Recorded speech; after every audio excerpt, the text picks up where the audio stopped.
Must we really sit here, Adele? I have had quite enough. Strikes and traffic everywhere. Ah, bon oui. This isn't Versailles, madame. The streets in Le Marais are always a tight squeeze. Besides, we're almost there. I believe the salon should be right above us, in one of these buildings. The traffic might thin once we're near Place des Vosges. The streets were never the problem, ma chère. Perhaps you prefer a client that lets you drive on the Boulevard de Saint-Germain-des-Prés instead? Now, did you bring what I asked?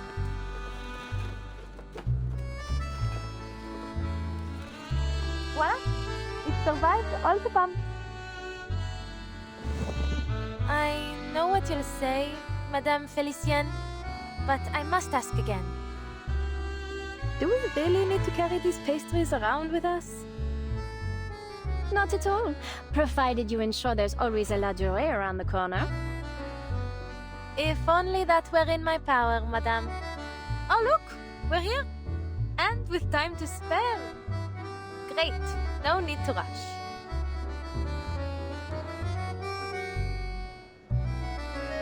I'll be sure to make some adjustments before tomorrow.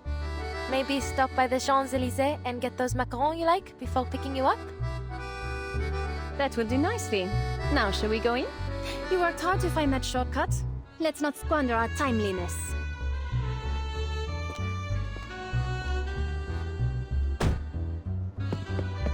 See? Just like I said from the start. Je connais Paris comme ma poche.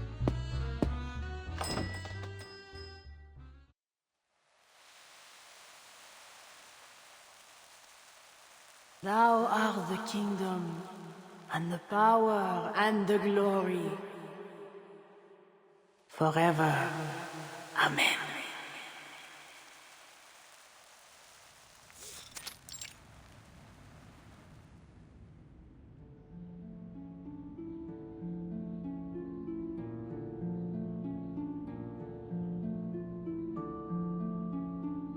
Before me, Raphael. Behind me, Gabriel.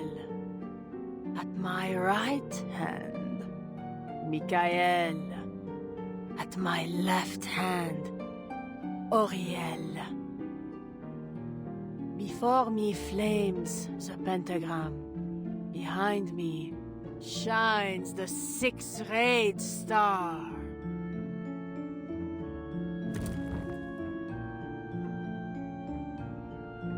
Shown to me, this I see.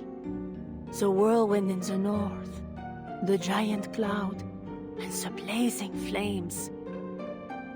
Through the stifling cloud comes light, a piercing flame, a manifestation of divine wisdom. And what, madame? What do you see? Do you... 4 angels have answered, and 4 aids given, so that I may glimpse the secrets of the archive of imagery. Your husband is nowhere to be seen. Yet, his shadow lingers still in the house. Yes! Yes! How did you know that? Sometimes I feel his presence. I see him in that khaki coat. Madame, s'il vous plaît. What's happened to him? How do I bring him home?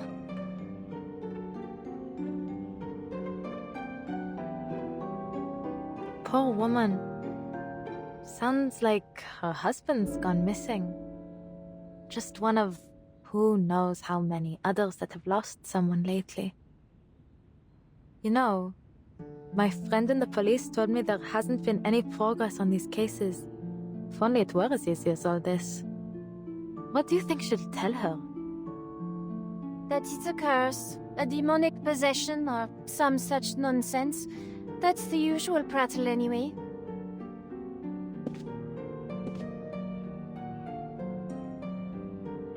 He is bound by a curse, held fast in the claws of a monstrosity. A beast born of no mortal womb. A foul creature of darkness, nurtured by the shadows that cloak this city. The old order has been shattered, yet there has been nothing to take its place. We are without shelter, and the beasts are circling, sniffing, coveting our troubled souls. They have awakened from their centuries-long slumber, bringing torment upon us. We have called them forth. We have set loose this horror, the beasts of Gévaudan.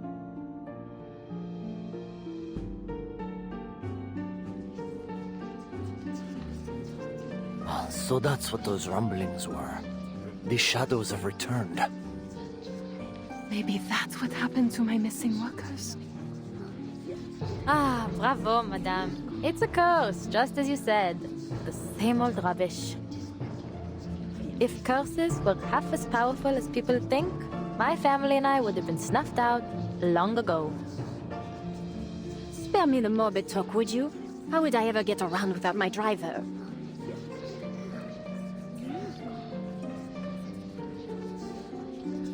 I cannot expel the beast. It is beyond my power. But I do have some means to sap its strength.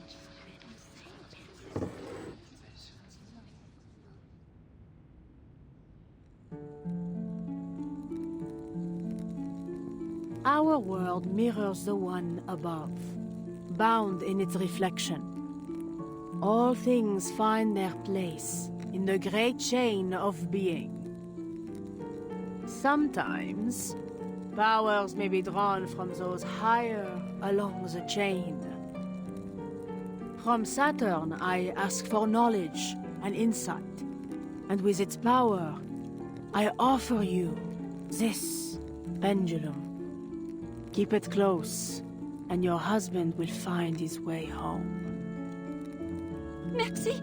Merci, madame! There are no words.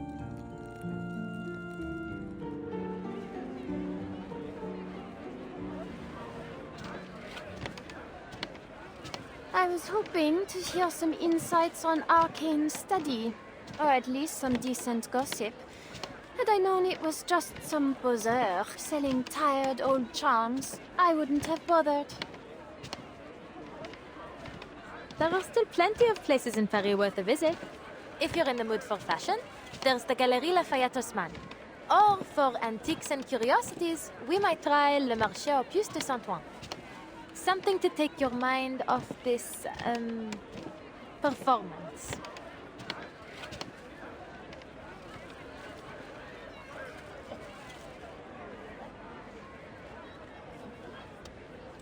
Perhaps next time we could go with Mai.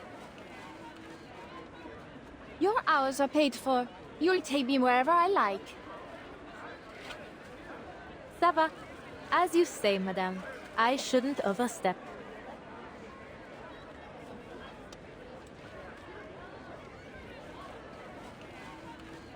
These cheap stunts are just a harmless little diversion. Besides,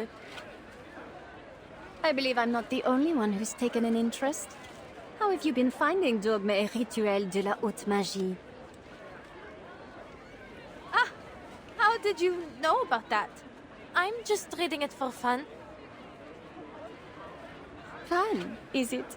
And what about those red squiggles you've circled around every entry about generational curses? Ah! How on? Did you go through my things? Oh, come on, tell me!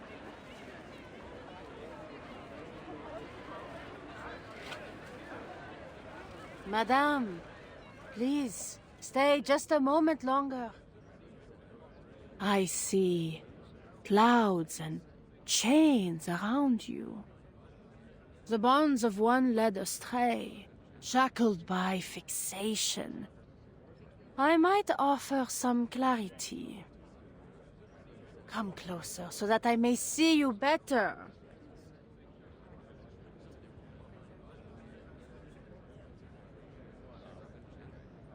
Felicienne, I think she's talking to you.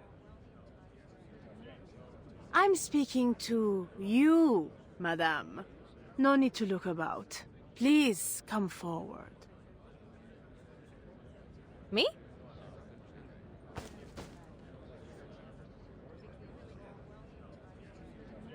Yes, you, Adele. Well, don't just stand there. Go on. Sure, what's what? Bien.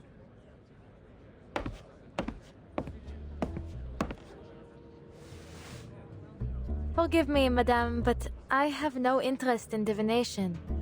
And I didn't come here for any advice, either.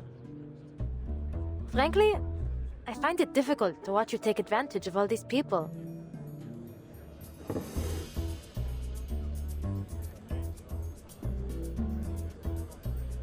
Excellent clarity.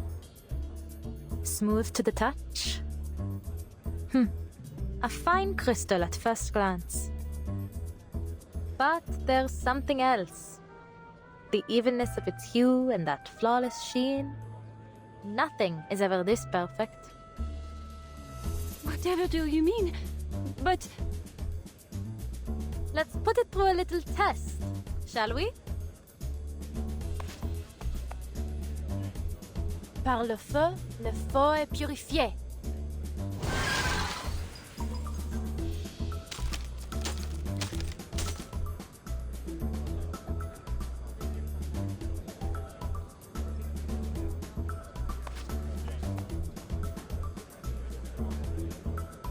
Bravo, feu.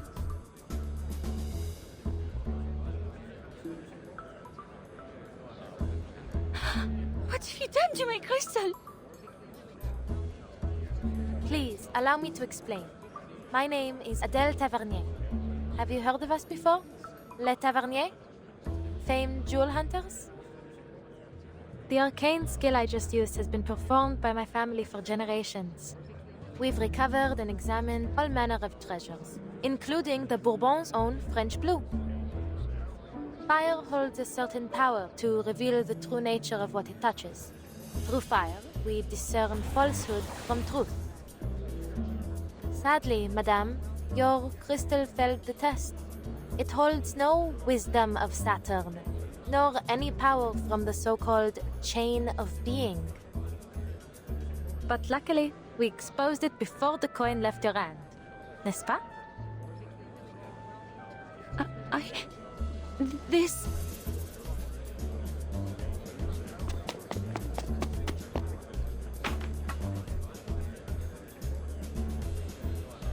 And you, madame, have given a lovely performance, I have to say. It's almost a shame to bring it to an end. Ah, if only you hadn't tried to deceive your client with that fake crystal. Things might have gone quite differently, no? My arcane skill would have spoken volumes about your integrity.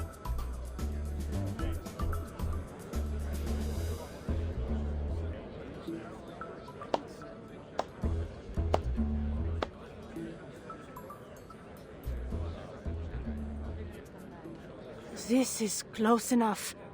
Close enough for me to clearly see the shadow upon you. Pardon?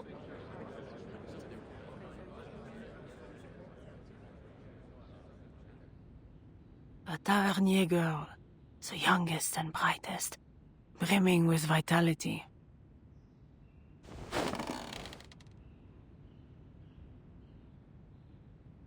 The fated one has stepped onto her path. Twice will she collide with destiny. Once risen, once descended. For a fate left vacant now shall be fulfilled. You... The call must be answered. Walk with the wise, but beware their words. Beware the gaping abyss of death. What lies below shall reflect what lies above. One shall ascend, but all must be paid. All must return. All must restore.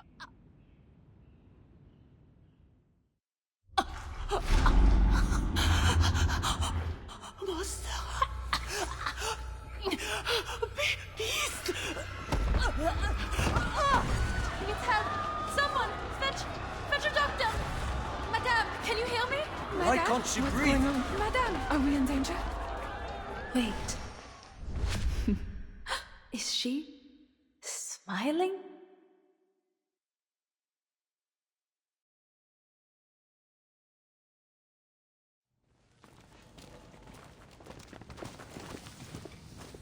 Please, follow the officer outside and leave your contact details before you go.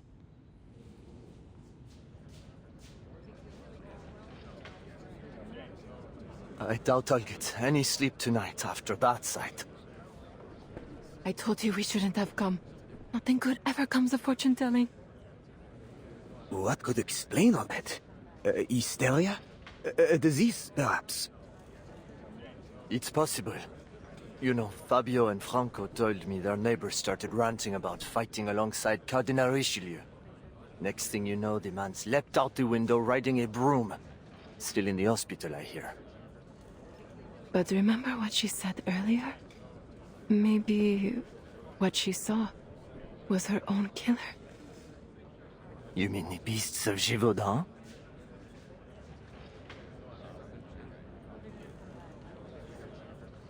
Monsieur Dom, we will begin our investigation immediately. In the meantime, we ask that you not spread any rumors. There's no cause for panic as of now.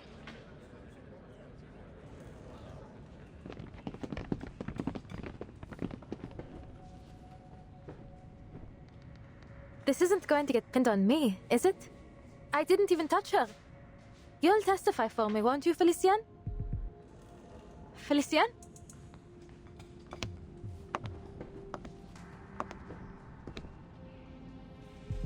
Our so-called prophet failed to see her own demise. Well, if this isn't an interesting twist.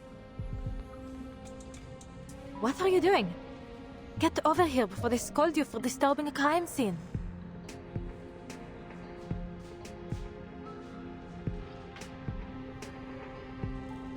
Not these beasts of Gévaudan again. Again? What do you mean, Benjamin?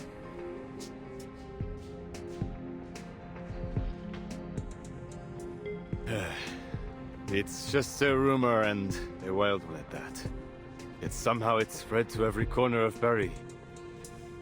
There have been a number of sightings of these so-called beasts, but by the time we arrive at the scene, there isn't so much as a trace left of them.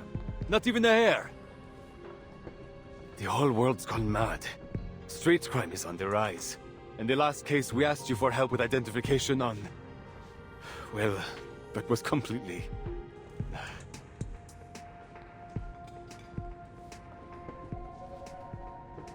as if we don't have enough to deal with. Half the city's on strike, and every day there's some new trouble, whether from the factories or out on the streets. I envy you, Adele. How simple it must be to sit behind the wheel all day and show visitors around. Well, it comes with its own set of problems.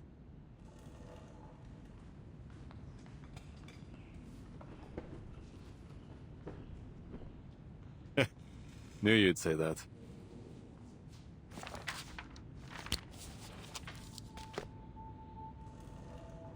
Allons-y.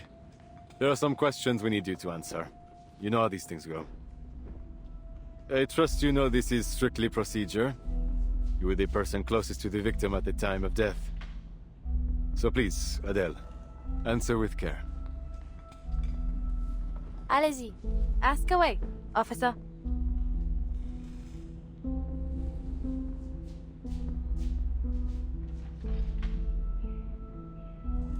Blue lips, dilated pupils, clenched fists, and a stiffened spine. The coroner will have his say, I'm sure, but it looks like extreme shock to me. Extreme shock? But... What were the circumstances of the event? Anything unusual?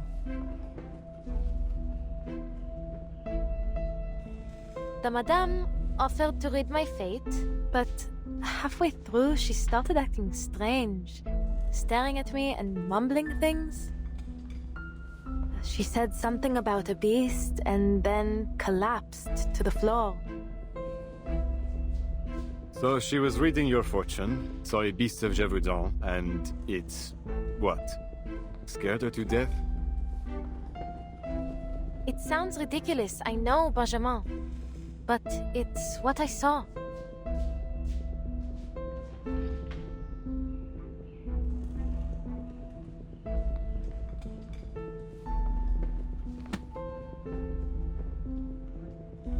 D'accord. Thanks for your help, Adele. I suppose it's about time we tied all these cases concerning the beast together. But it's strange, no? How could creatures from a folktale more than a century old be doing all this here and now? This has to be more than a passing fad. Paris, hell, the entire country, has been gripped by all sorts of rumors. The streets are growing more volatile by the day. You're right. There are always people who will try to take advantage of these situations. Like this poor fortune teller. I bet she heard some tales about my family and thought she could scam me with a sensational prophecy about my not-so-rosy fate. Doomed to die on a quest for hidden jewels. Seems the madame didn't know that you're the furthest thing from a treasure hunter. It's hardly a secret that the Taverny have a habit of meeting an unfortunate end. Far from it. Which is why I didn't believe her for a moment. The Tavernier curse? Please. It's just a story made up to dramatize the legends of my ancestors. From my great-great-great-great-great-grandfather, who died after bringing the French blue from India, down to my great-grandfather, who died chasing jewelry stolen from France during the Revolution. Call it a curse if you like, a mystical power, fate, coincidence, whatever the words. The plain and dull truth is that hunting jewels is a dangerous line of work, no? That it is. While we're on the topic, how are your parents doing? I recall you said they were still in the family business. Out on some quest again. I couldn't even hazard a guess as to where they are now. They move around so often. But they have sent letters. Living life to the fullest, as far as I can tell.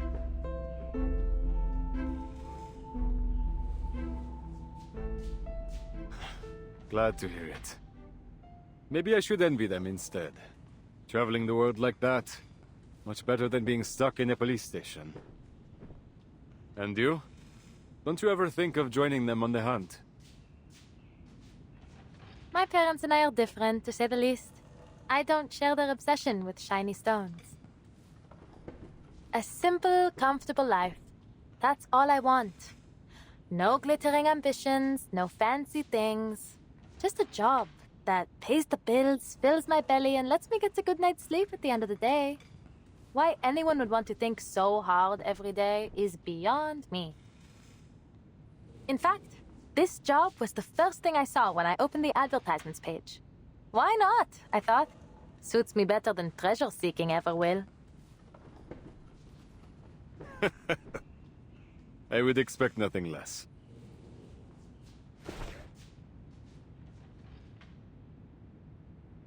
Très bien. I believe we have all we need from you. Please, don't worry, Adele. I see neither motive nor means for you to do her harm. You're all clear. But we'll get in touch if we need anything else. Oh, forgive me. Another question. Was there anything else that seemed suspicious? Anything that stood out to you? No, nothing really. Oh, wait.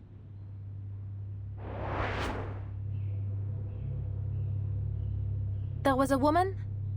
I don't know if she's involved, but there was something odd about her.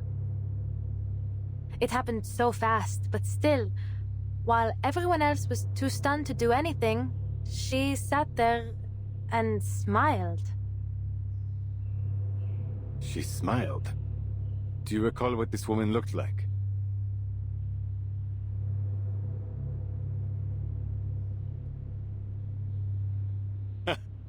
That's Madame Beryl Boaniche. Couldn't be anyone else. On the Crystal Parlor on Rue de la Paix. She's a diviner too. She's the one who reported the case to us. Our officers have already spoken with her. She reported the case?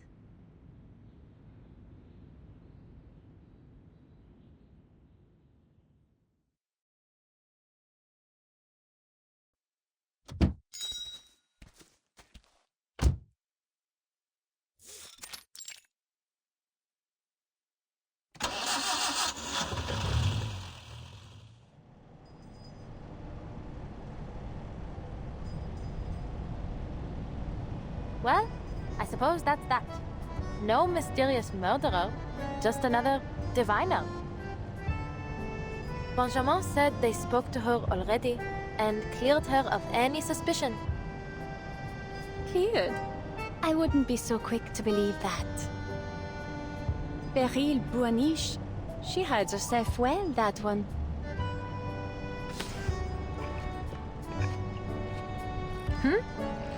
Do you know her, madame?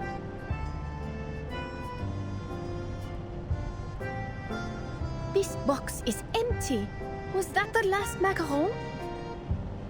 Of course not. I got another box, just for you.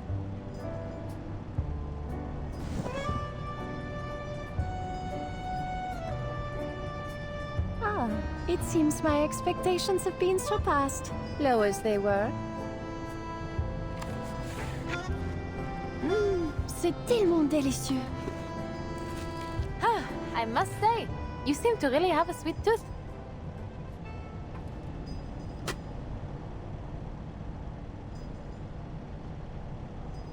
So, Beryl Buaniche, where is she now? Did your little policeman say anything? He said she's running a crystal parlor on Rue de la Paix. Turn around. I should like to pay her a visit.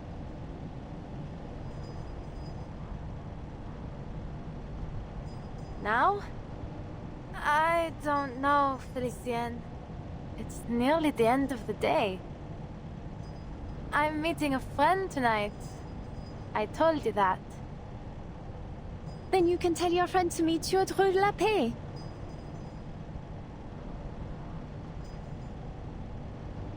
I'll double your pay for the evening. Turn us around. Take whichever route you like. But Ah, fine. Triple? No? 10 times then. 10 times?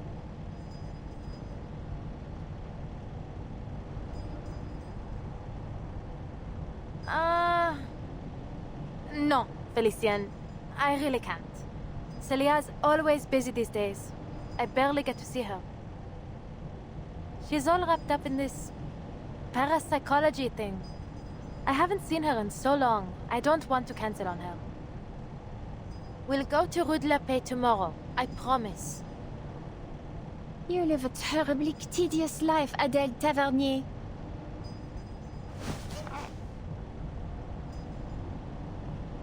Wait! Look! That's her! What? Who? Beryl Buaniche! Just there! Turn! Now!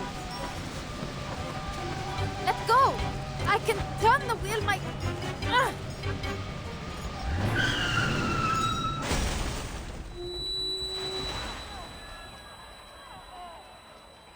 Serge! Have you lost your mind?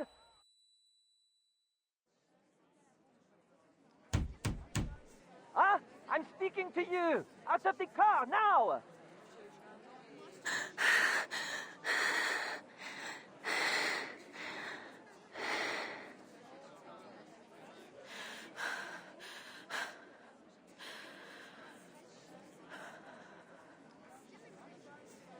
What are you staring at? You heard the man. Get out! We'll settle this later.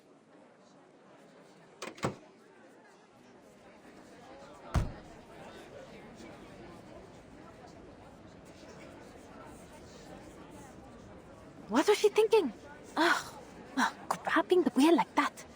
Never imagined my first crash would be like this.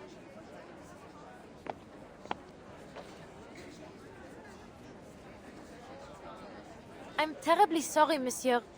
I was distracted. Sorry?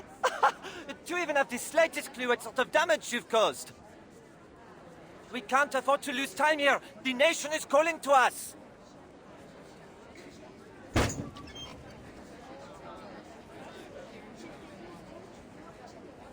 Huh? The nation? Is that a strike slogan? Or do you mean you have urgent business to tend to? Our one true leader has returned. The Emperor has landed at Gauche. He will bring glory to France once more. He's riding to Paris with only a few hundred soldiers at his side. Our Emperor is too distant from his people. We must go to him. The Emperor? Juan? What on earth are you talking about?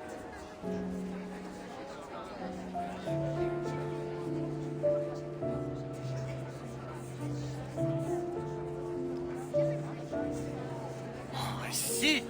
You've sided with the Bourbon, haven't you? You're another one of the King's stooges. The son of Austerlitz calls to me. I will not be stopped.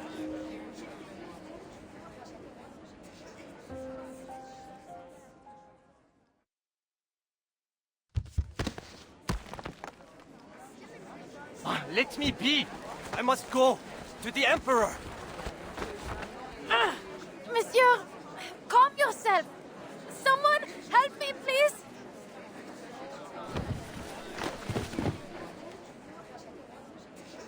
Aye, aye, aye. Another poor fellow lost in delusion. Careful, don't get too close. He's talking gibberish. The 100 days ended over 100 years ago.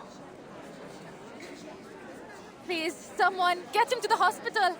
He needs help. Does anyone know this man? I really need to go. I have to see someone.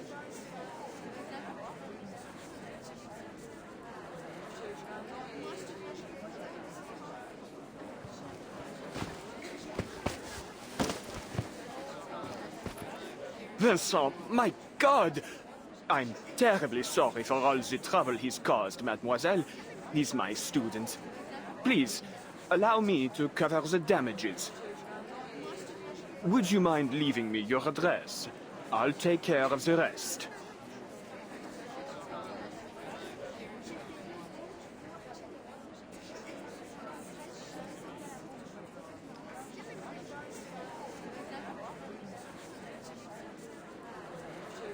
Celia! Adele? Goodness, are you hurt?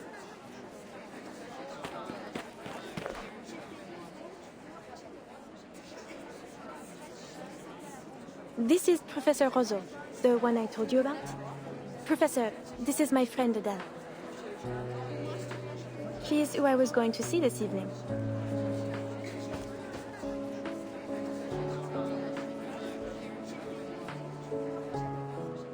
Thank goodness you stopped him, Adele.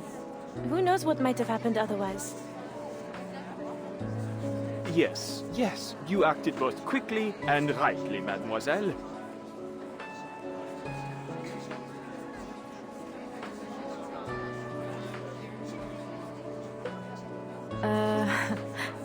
What's wrong with him? It's a long story. He's been acting strange for weeks. So, when he didn't turn up this morning, we went to his home to check on him.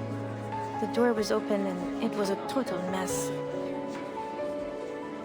Poor boy. Such potential. But then, perhaps I pushed him too hard.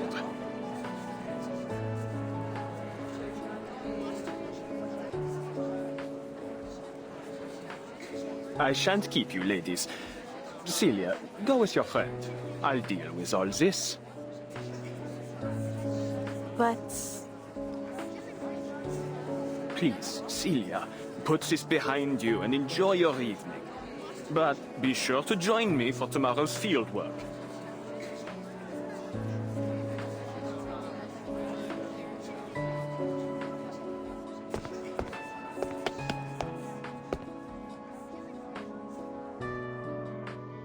how's your car? I know the professor said he'd cover it. Tamal, just a dent on the bumper. It was a bit of a fright, but I'm fine now. Ah! Sorry, Celia. I need to...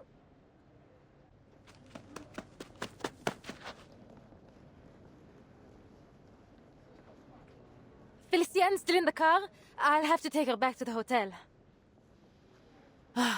She's not going to be happy after I left her like that. Felicienne? Huh?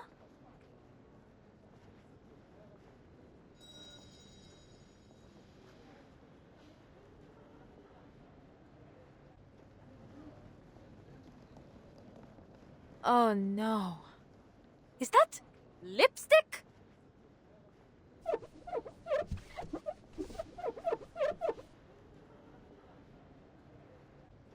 First, she grabs the wheel, crashing my car, might I add. And then she has the cheek to scribble on the window. Ugh. She's paying for a foot clean, I swear it. Are you certain you're all right?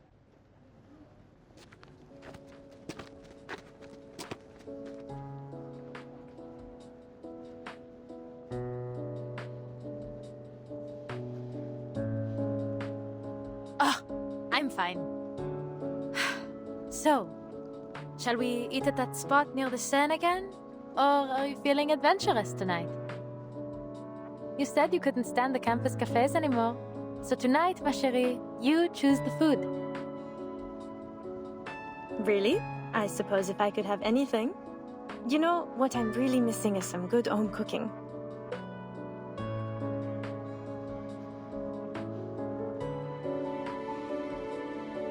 Onion soup, gratin dauphinoise, maybe a bit of cheese for a small fondue.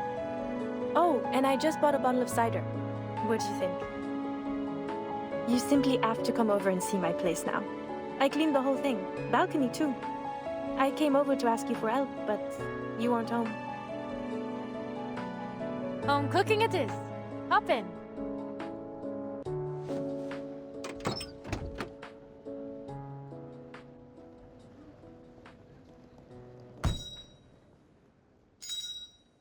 Buckle up to home.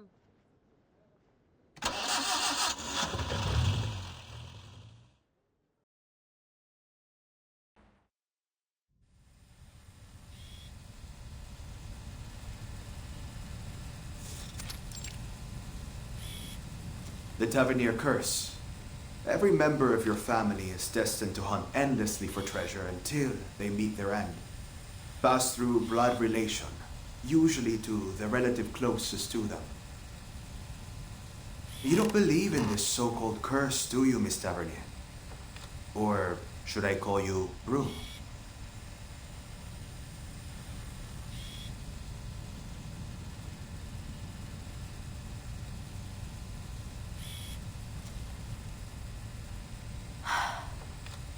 Given how things have turned out, it isn't as easy as a yes or no. Don't you think?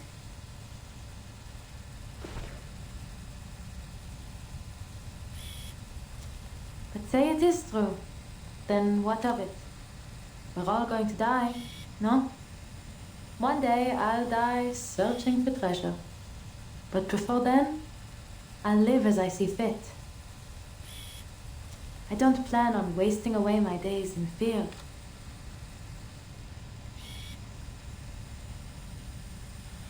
The ending may be written, but that doesn't mean I want to follow the story word for word. That's what I told Sisi as we were driving to her place. And now, looking back, maybe that's when it all began.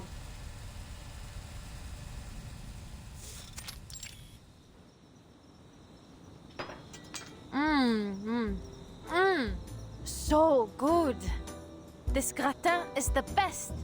How'd you get so much flavor out of a simple potato? You like it then? It's just ordinary home cooking, really. Maybe it's finally time you started doing it yourself. Well, Papa didn't exactly teach me much in the art. He'd just pop open a tin can and say, "Be grateful. When you're in the jungle, this is a luxury." But he never took me to the jungle. He never even let me leave Paris. I still haven't been anywhere.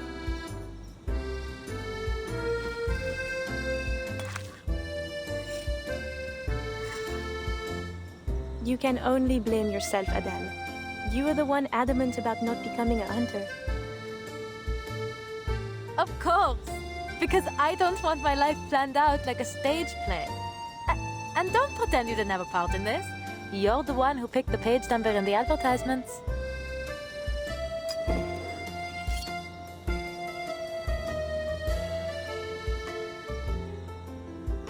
Sharp as ever. Since we're on the subject, how is work going? Any interesting fairs lately? There was one thing. Not sure if I would call it interesting, though. Peculiar, perhaps?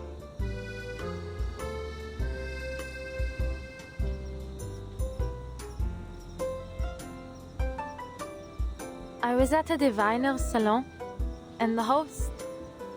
I don't know, I think she was trying to scam me. She started rambling about all these strange things that would happen. Things that sounded a lot like the Tavernier curse. And then she... well... she died. Died?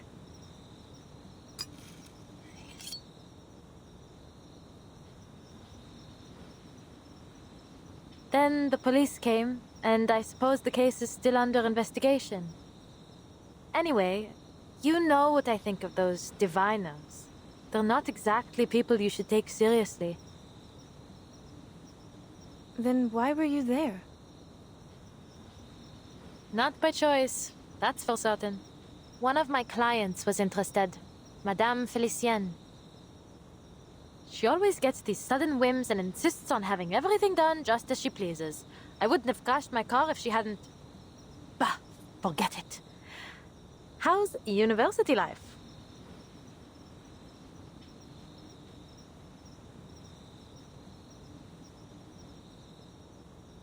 She's a long-term client, then. Can't say you've mentioned her before. Or maybe I've been spending too much time on campus, n'est-ce pas? What do you think? I swear, this little one might forget you completely if you spend any more time hidden away in your books.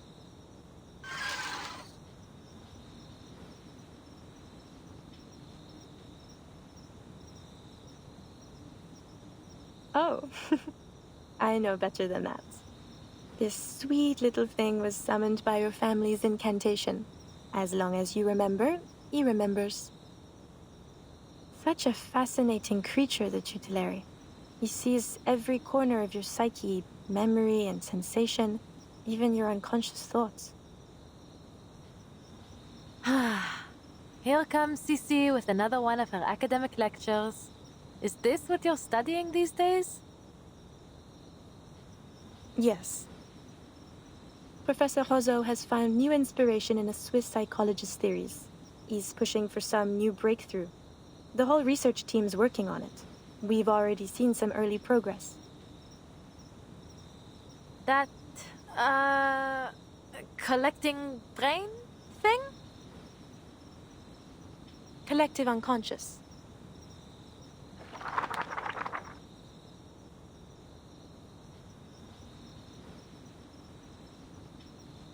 D'accord. I won't forget it again. Says the one who invents a new name for it every time. But it's even more complex than you think, Adele, and very important. It may even help us make Paris a better city. Imagine the minds of people like islands, each floating on their own. And the collective unconscious as the water that links them all. This is Jung's idea of the collective unconscious, a psychic space shared by all of humanity. Human aggression, whether it be war, class conflict, or tensions between humans and arcanists, has always been a constant. It's like the tides affecting the shared ocean between us. We build on our islands, but inevitably the tide will reclaim them.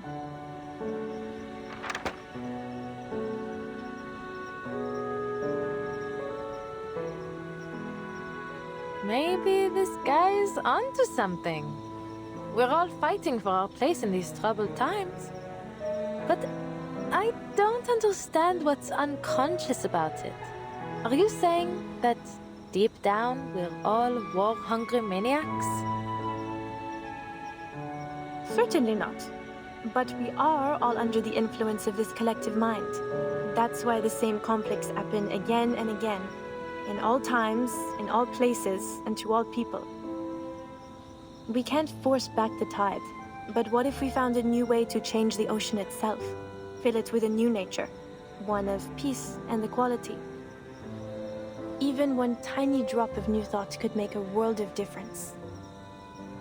What we're trying to do is find some way to practically influence the collective unconscious, to create real and lasting change for everyone.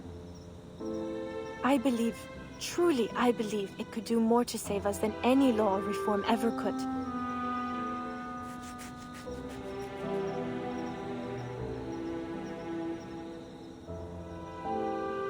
So you want to control everyone's minds?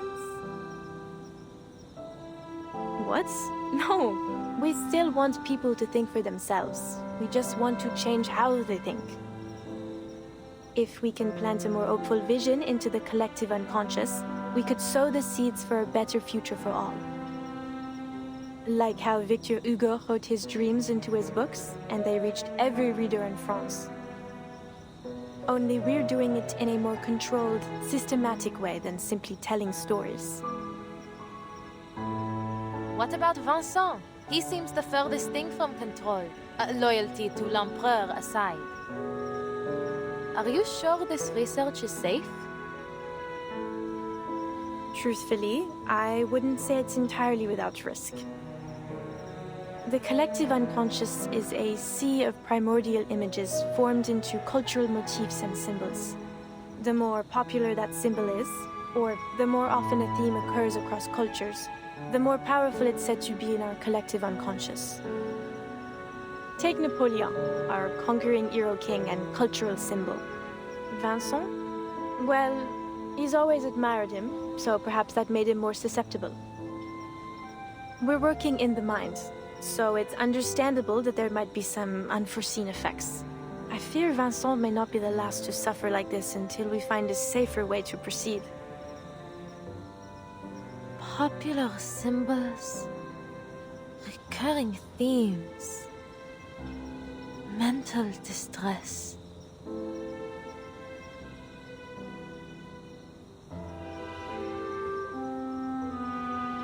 They have awakened from their centuries-long slumber, bringing torment upon us. We have called them forth. We have set loose this horror.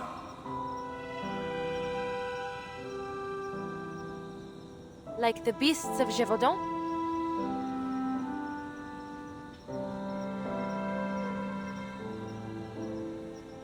That old legend. But why would the beasts of Gévaudan be... Wait, you might actually be onto something. As the rumors about the beasts have spread, it has gained a new identity in our collective unconsciousness, planting the seeds of terror inside just about everyone. Formidable!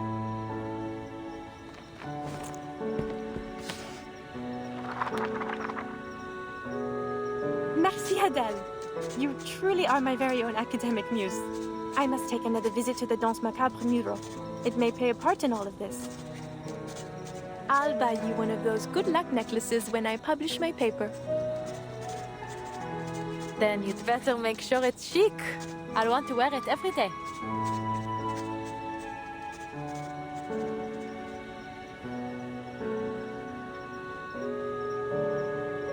So, what comes next? It's only a thought for now. One I must keep to myself. But you'll be the first to know when it's confirmed. I swear, you, and indeed the whole world, will be shocked. You know, and please don't laugh. Sometimes I feel like an adventurer too, hunting for hidden treasures with my pen and paper. I suppose what I do isn't all too different from your parents after all.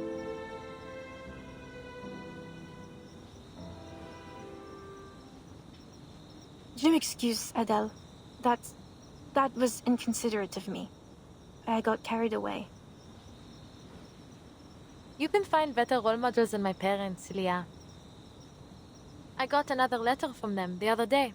C'est toujours pareil. A mind sure to bring amazing profits and something about a mural. So you do read their letters. They sound exciting, don't you think? You know how much I love adventure stories.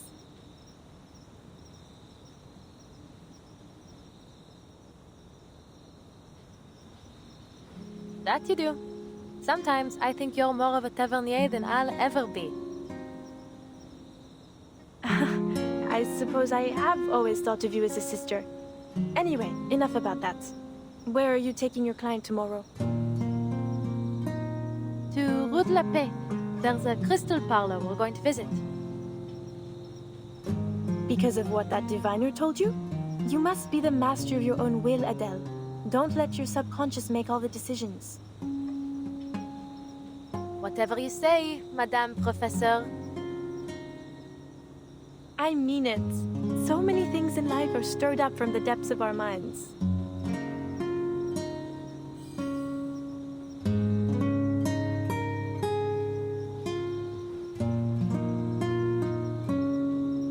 Sissi, dis-moi, tu crois vraiment au destin?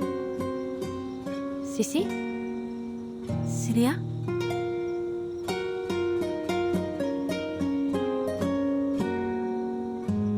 Bon, bonne nuit, chère amie. Que demain nous porte chance à toutes les deux.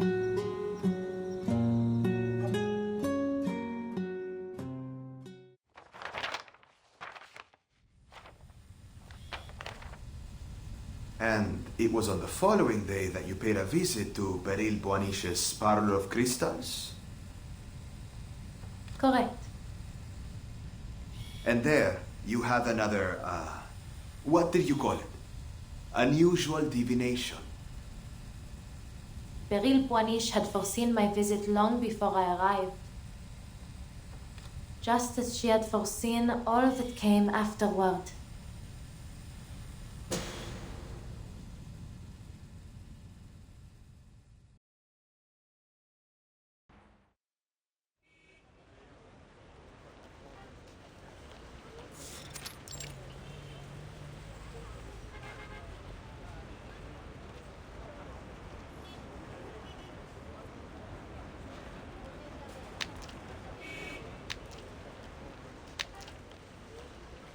Tomorrow?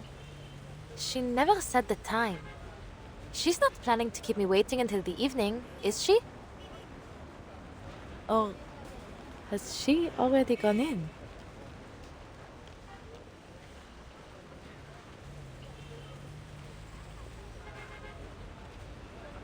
Should I knock again?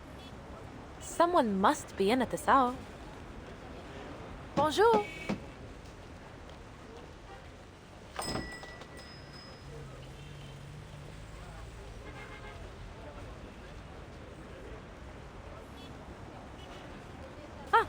Finally.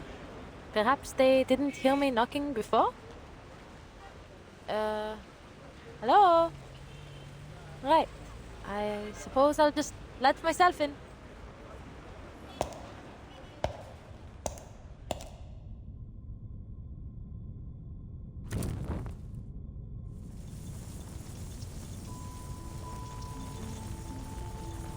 They could at least leave a light on for the customers. Hello? Anyone here? I think my friend arrived before me. She's about this tall, just enough to always be looking down her nose at you.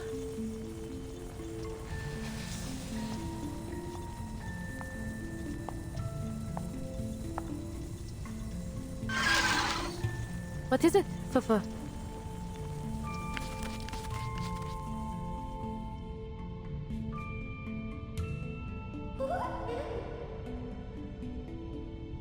Sprites, of course. Where else would they be, if not in a diviner's parlor? Let me be clear. I don't care what kind of mischief you're up to in here. Just don't let it involve me.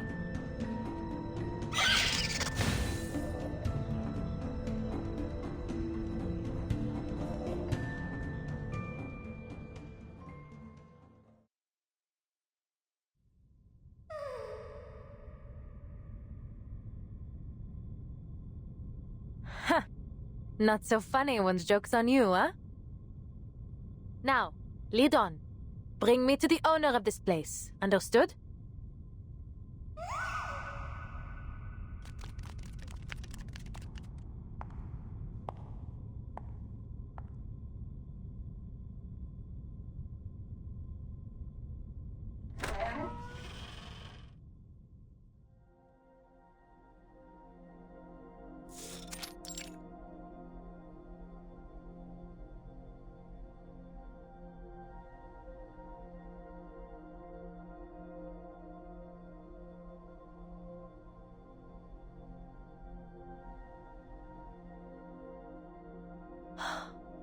How pretty.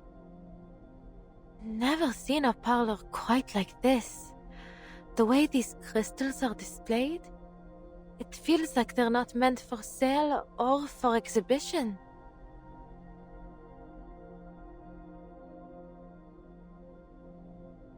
Is it the lighting that's giving them such an otherworldly glow? Or maybe... Perhaps you are thinking of the Sephiroth. When captured, they may be manifested through crystals.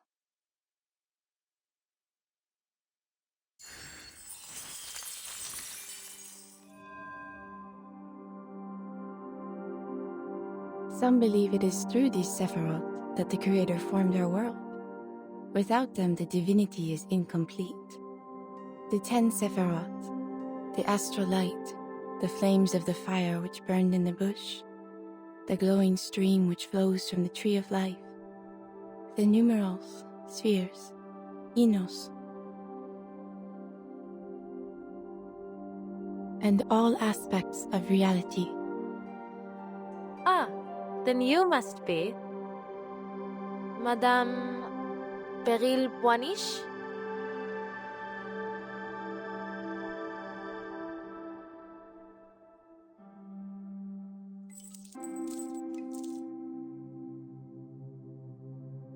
Through certain objects and rituals, or by gnosis gifted at birth, we may catch a glimpse of a splendor that is not of this world. These crystals are one such object. In their reflection, we are shown the hidden secrets of the archive of imagery.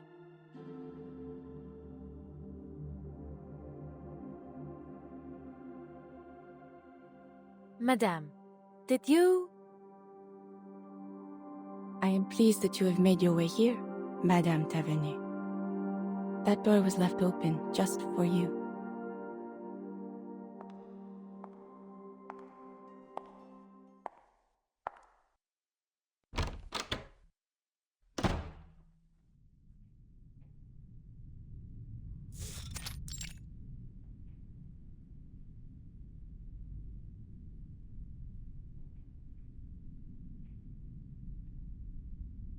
So, I'm the first one here. I see. And you were at Madame Raymond's salon the other day to retrieve your crystals? Indeed, I was. I have been occupied in business overseas and neglected the security of this parlor. Someone has been taking my defective crystals and pawning them off to other diviners. Few are able to detect their flaws, but, minute as they are, they render them hazardous for ritual use. I must act before any further harm is done.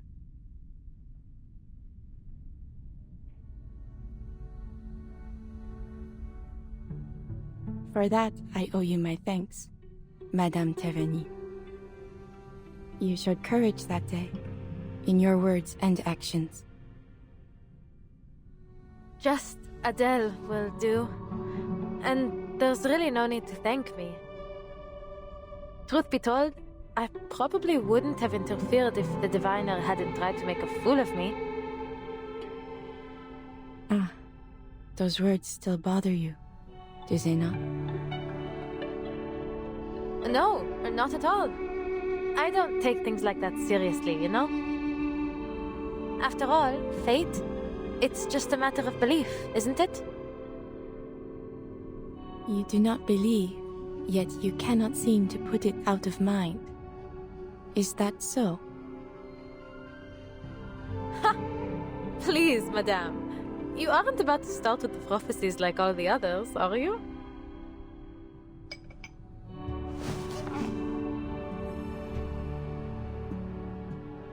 Forgive me. It's not that I think all diviners are liars. It's just that it's hard to believe that fate is shaped by any kind of higher power. It seems just as likely to me that most divinations are simply self-fulfilling prophecies.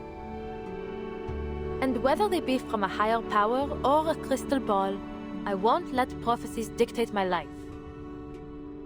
If I have a fate, some road I'm destined to travel, then I will first go as far as I can down every other road until it's the only option I have left. There's still so much I want to do.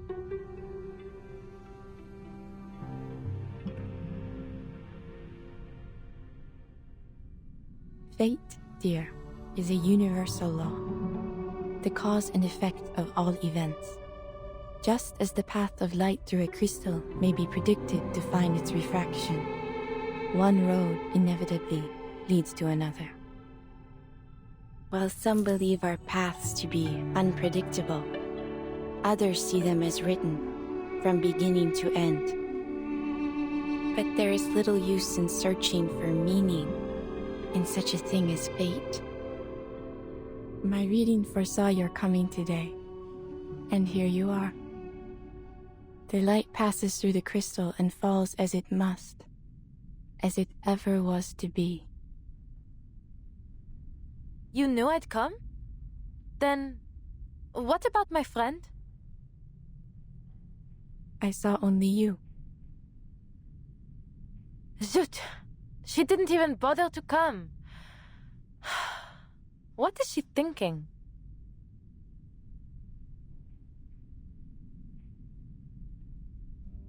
You came here only to find your friend.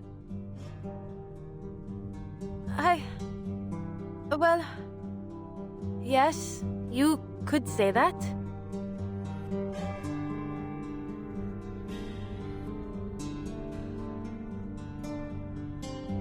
There is something more. A question, not about the truth of fate, but of how you might act upon it. The curse in your family, or as some may call it, the path of the Tavernier.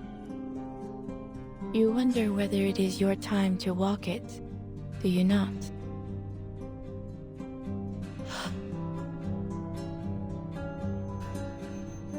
The call must be answered. Walk with the wise, but beware their words. Beware the gaping abyss of death. What lies below shall reflect what lies above. One shall ascend, but all must be paid. All must return. All must restore.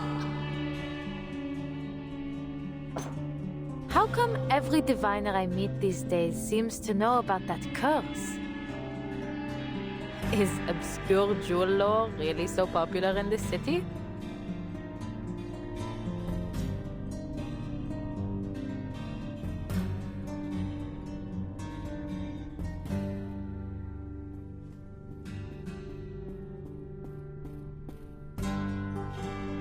Madame Raymond foresaw the future, but she peeked too far, and for that, paid dearly. You mean...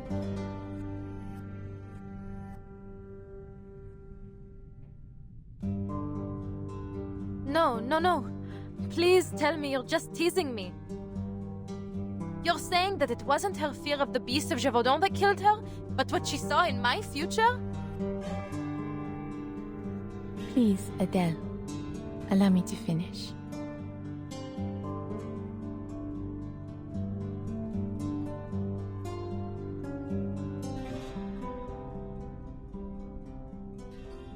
The fate she saw was not entirely yours.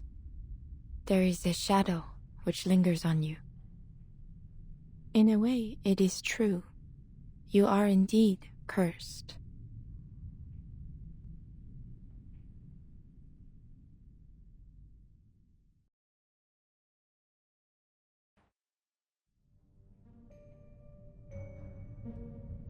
All things carry energy, and we are much more perceptive to it than we think. Now, I would ask that you concentrate on the subtle changes around you. You will sense it. You simply need to feel. Bien sûr, I'll try. Tell me, Adele, which of these crystals draws you the most?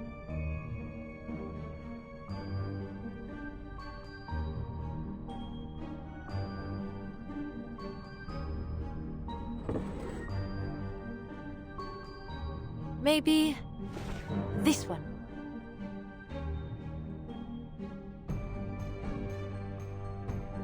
A smoky quartz from Brazil? Very good. This crystal turns negative energy positive. It is a peace bringer, a banisher of the dangers that trouble one's soul. Now, close your eyes.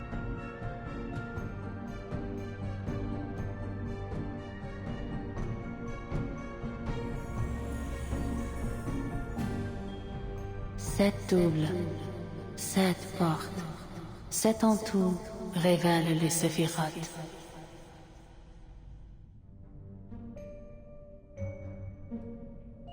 Keep your breath steady and look into the darkness. Search for the light. I see it. Only a soft glow, but it's there. Take it. How? Do I make it come to me? Or should I go towards it?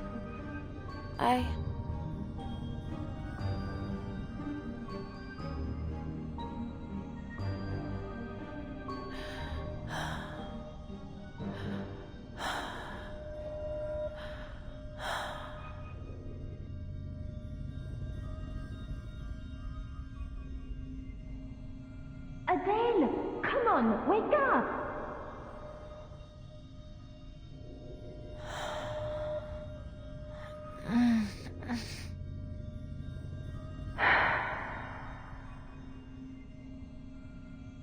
Wake up!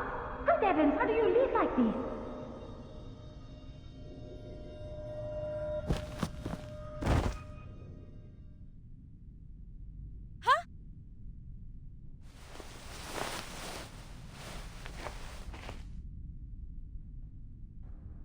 Huh?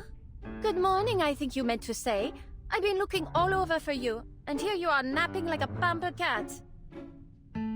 You certainly know how to enjoy yourself, don't you? Abandoning me to take a doze in this cushy parlor. Felicienne? Where were you? I was waiting in the street for hours. You never turned up, so I had to... Where's Madame Boiniche? Peril? She...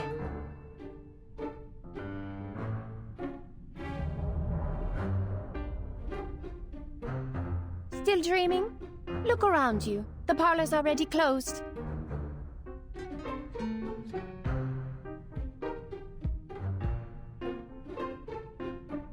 You'd likely have woken up behind bars for trespassing if I hadn't come to collect you.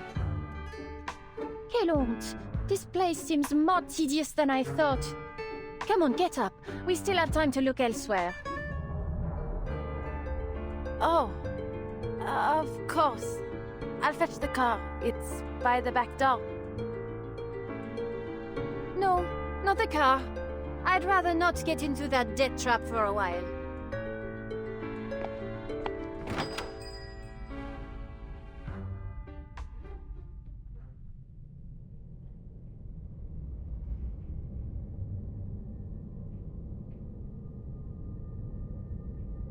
The street's totally empty. Where is everyone? Is there a curfew that I didn't know of? The street lamps are off. Huh. I don't even see lights on in any windows. What is wrong with you? Heaven's sake, it's a good thing I didn't let you behind the wheel. Look, is that not a light right over there?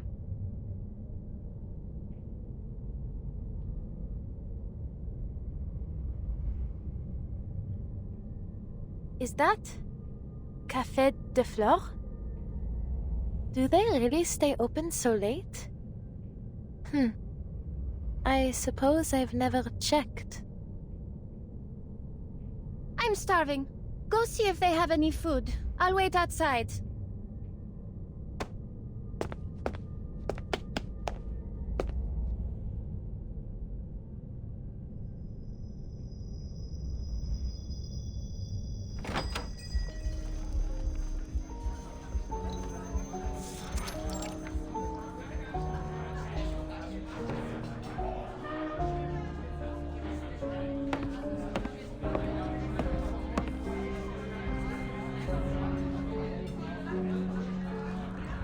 As I was saying, Georges Bataille is looking for executioners for his secret society. Executioners, that's right. Every one of the members would rather be sacrificed in the rituals than be the one to swing the axe.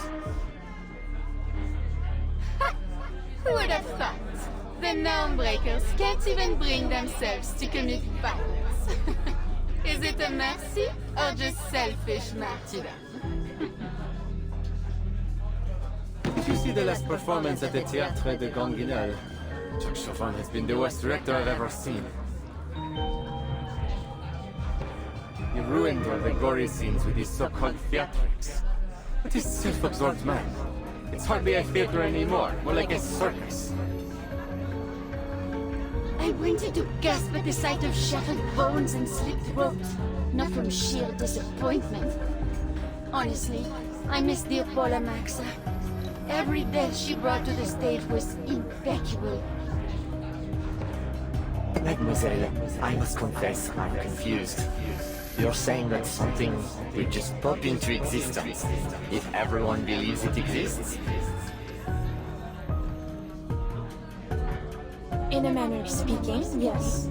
According to the studies we've been conducting, the answer may be hidden in our collective imagination. Celia!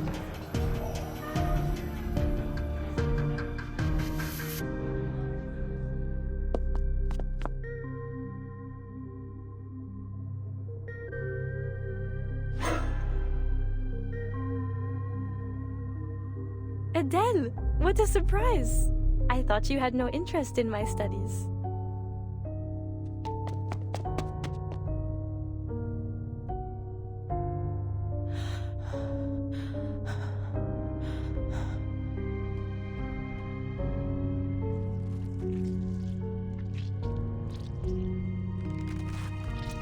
You look pale. Come, sit with us and have a bite to eat. It won't take long.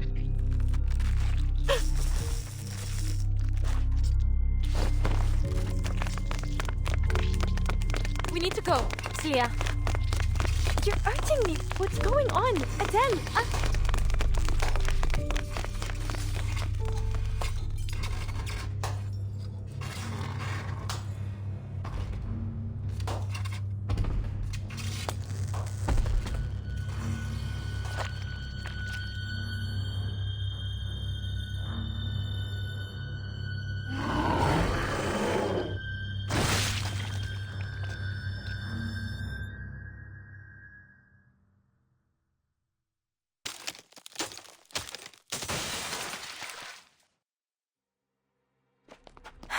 Merde. The car. It's still in the alley. Celia, stay close. Felicien, run!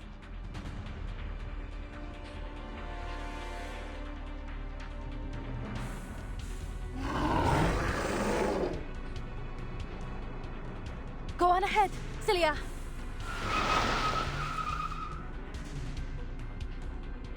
Get in! You... Wait, shouldn't you be in the hospital? You can explain later.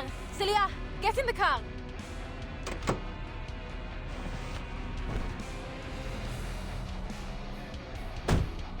Go, go, hit the gas!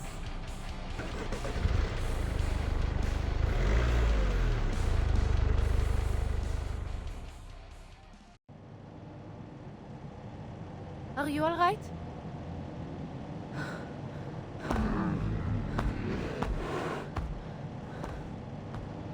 Good. I knew you were tougher than that.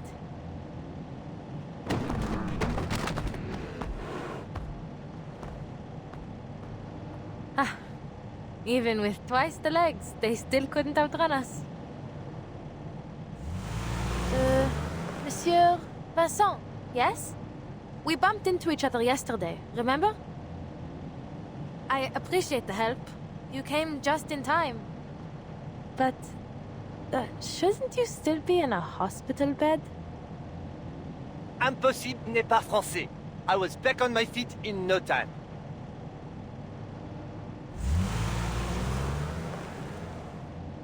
Bravo, monsieur. Glad to see you're doing well. Adele! Did you notice anyone waiting outside the cafe earlier, Vincent? No. Adele, please. Something feels wrong.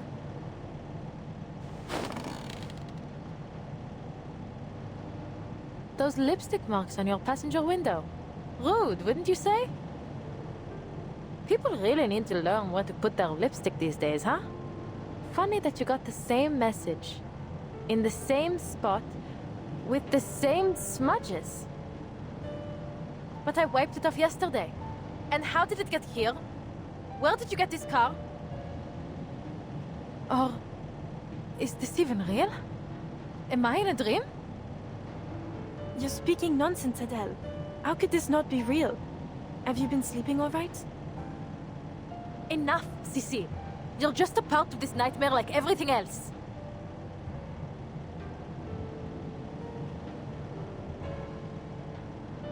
Ah.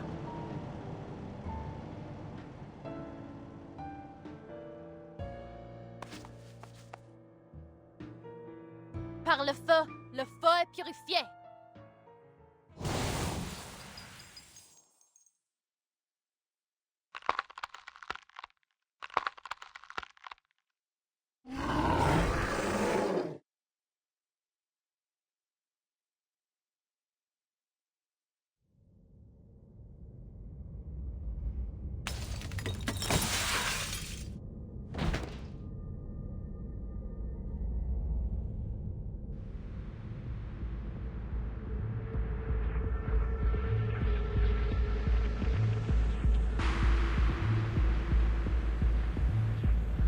Adele? Adele? Adele? You...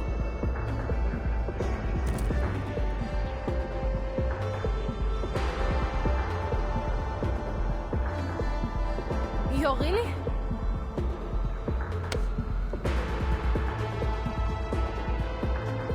Listen to me, Adele. I remember now. I know the truth about the Beast of Gévaudan. Manus Vindicti cracked open the archive of imagery. That's what's been causing all the disappearances and madness. They're trying to destroy Paris. Don't trust Roiseau and don't come looking for me. Take this.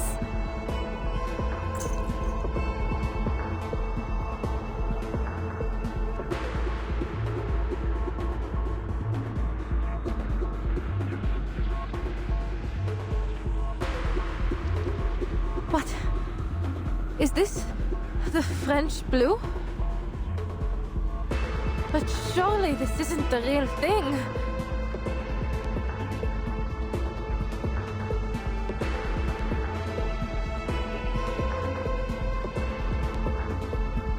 Just take it. There's so much more I want to say, but just remember this. The archive of imagery must stay closed.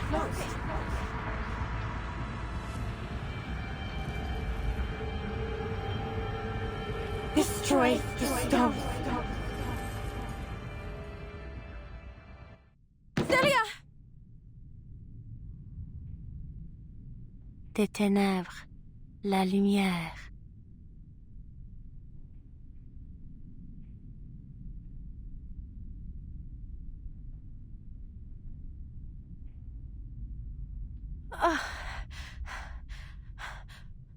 Where am I?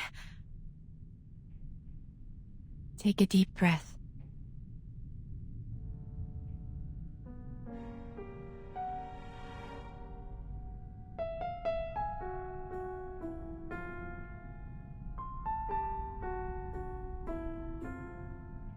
was that? Was I dreaming? Not quite.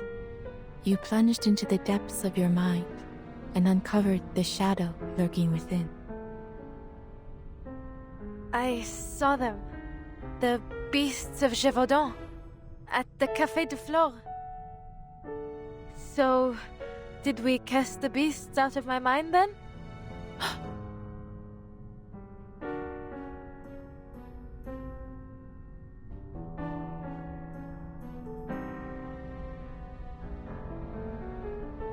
Zut! This isn't the crystal I chose. This is the one Celia gave me. In the dream. The French blue. But how is this possible?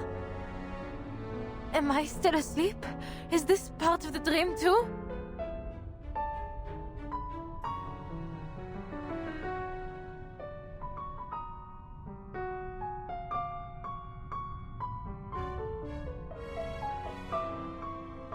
You must be confused. There was no other crystal. That gem was already in your hand when you came in.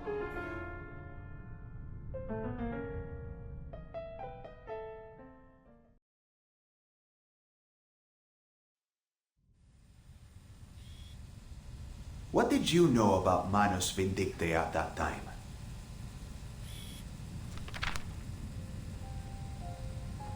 Only that it was some kind of secret society that believed arcanists are superior to ordinary humans. That's just the surface. They're responsible for so much more. Fueling conflicts, inciting wars, manipulating minds. If there's an opportunity to bring chaos, they take it. Their power extends to all corners of the world in almost every time period, including yours. The Hermetic Order of the Golden Dawn, Asifal, and what remains of the Rosenkreuzer. Even Carl Jung and Sigmund Freud were associated with them, whether knowingly or not. And it looks like you got caught up with them too. You must have encountered them in Paris.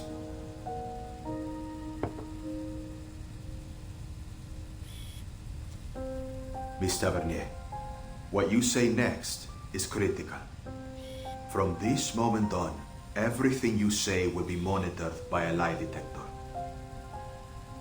Do you consent? I do.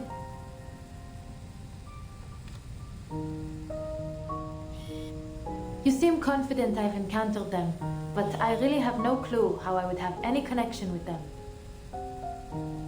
Then you've got nothing to worry about. This is your drawing of the diamond necklace you saw in your dream, correct?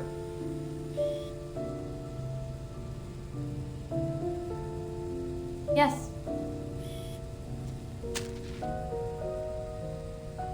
You identified it as the French blue, correct?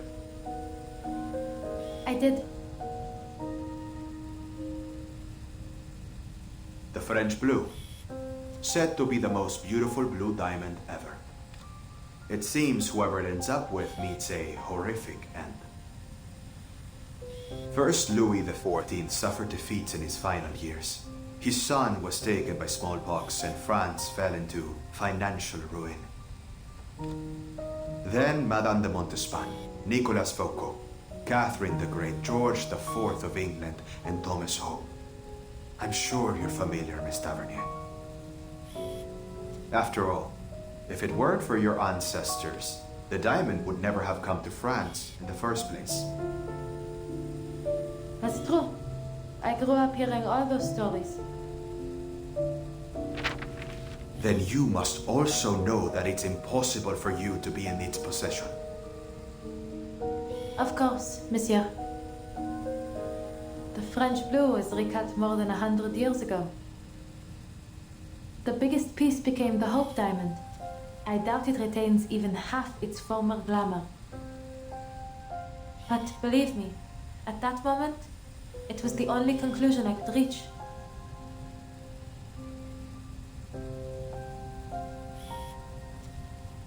diamond in my hand could only be the French blue.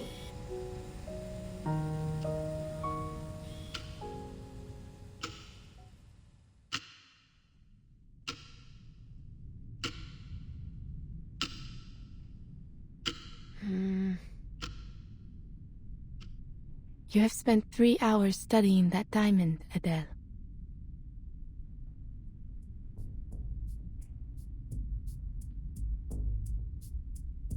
It's real. Whatever do you mean? No sign of forgery. Weighs around 60, 70, let's say 67 carats. And it matches the picture in my family's archives. But how? Is the Hope diamond a fake? Has the true French blue always been in the hands of the Taverniers? C'est impossible. None of it makes any sense. None at all.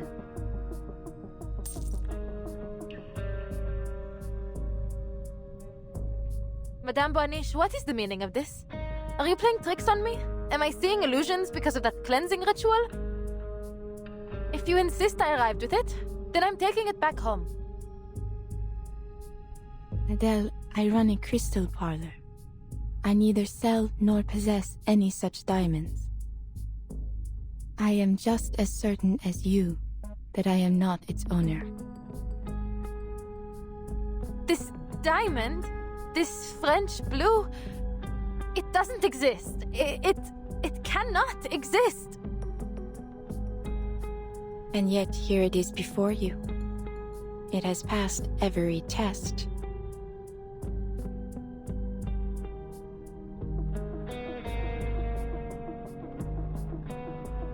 I don't understand.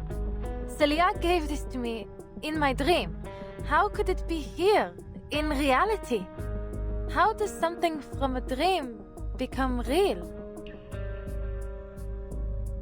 Dreams often reveal truths greater than our senses allow us to see.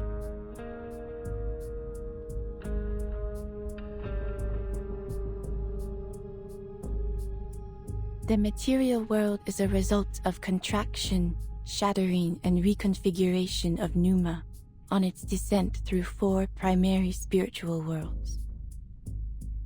Everything we see is a mere manifestation of its true form. If destroyed in this world, it will yet persist in the spiritual world. So long as the idea of it remains, it may return to the world of matter through an emanation of Pneuma. Perhaps this diamond in your hand is the idea of it, manifested for a second time.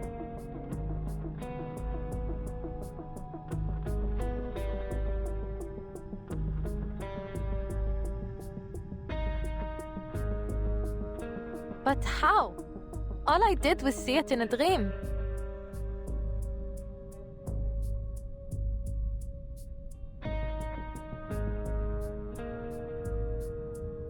So if this dream made the diamond real, why only it? Why not my friend Celia? She was there too. Damn it all! It's like I'm trapped in a dream where you just know something awful is about to happen.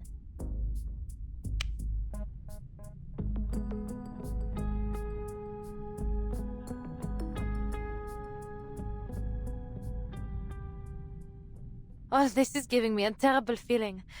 I need to find Celia. The things she said in that dream.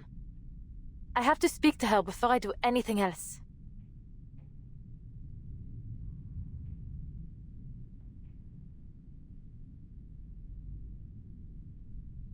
Would she be at the campus now?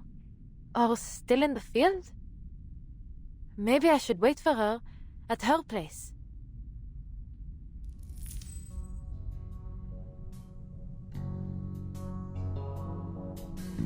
Madame Boaniche, you couldn't do a divination to tell me where Celia is now, could you? This diamond came from her, so you can trace it back to her, right? I am afraid not. Though it may be a fine material for divination, it will not provide the vision you seek. If we are to find your friend, we require an item she has often used, or something dear to her. No problem. I just need to pick something up from my place. Please, madame, would you wait here for me? I'll be back in 30 minutes at most.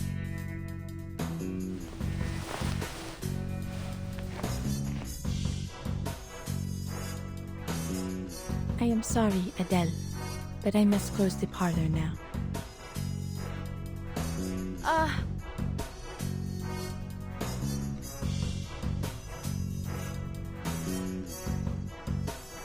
Then But I am willing to take a little detour on my way home. If I can be of help.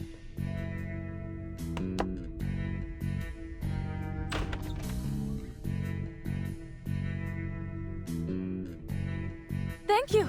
I mean, sorry for taking up your evening. Yes, how much do I owe you for the divination? Think nothing of it. As I said, the door was opened just for you. Fate will see to the payment when the time is right. Wait, so Fate is the one paying you? Not the client? So what, you work for Fate? I work for Fate?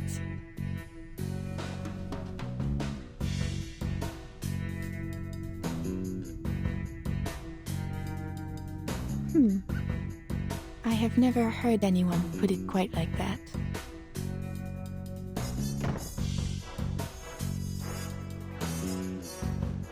Allons-y. Let us see what your friend and my employer has in store for us.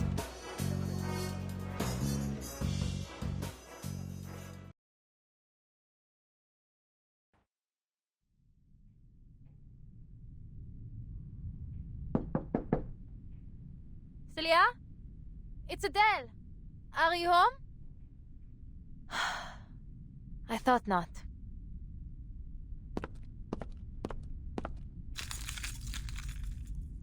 I live right across the hall. There must be something of hers in there.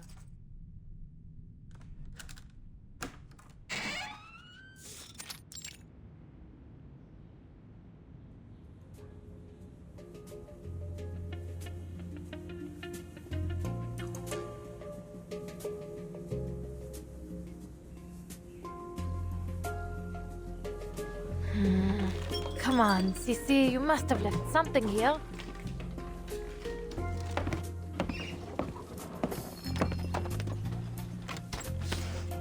Ah, this is her, is it not? The two of you seem very close.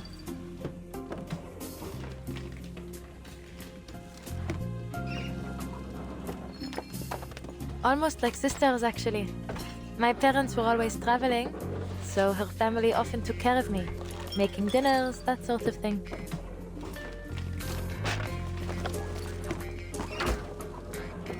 Looks like the quiet type, doesn't she? But she's hugely ambitious underneath it all.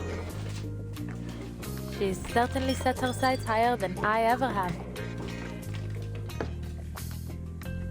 Ah, come on now. When I don't need them, they're all over the place. But now...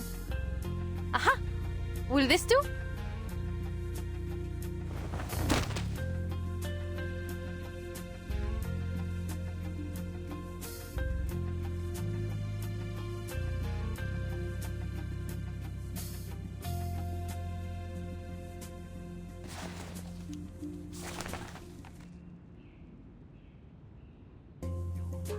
Madame Bonish?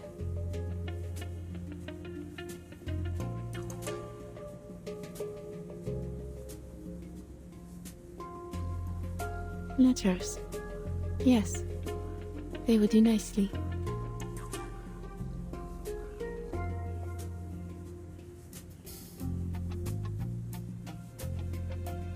It is little wonder Celia came to be like family to you, with your own so often away.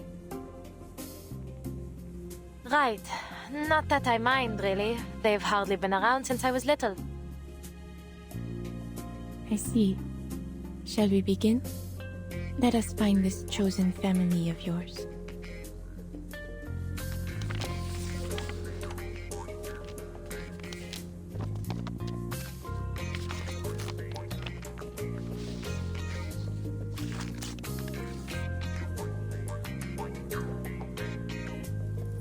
I see her, swallowed by the city, sinking beneath the ground, in a relic of the Great Plague, in the world below, dancing with the dead. Swallowed? Beneath the ground?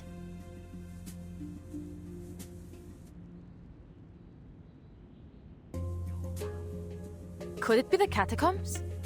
Oh, of course! The Danse Macabre she talked about. It's there! She must have gone to see the mural.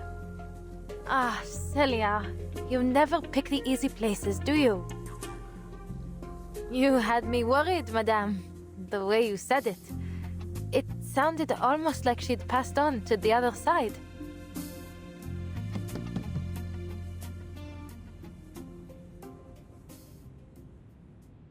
I see you there too, Adele.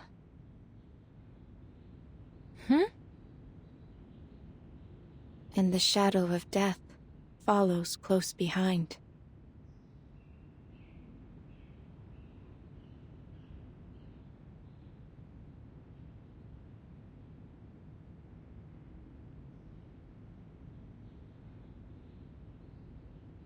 Ha!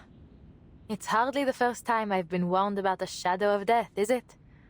There's no way I'm leaving Celia there by herself after what you've said. Your vision may be right, but still, I'll make my own decision.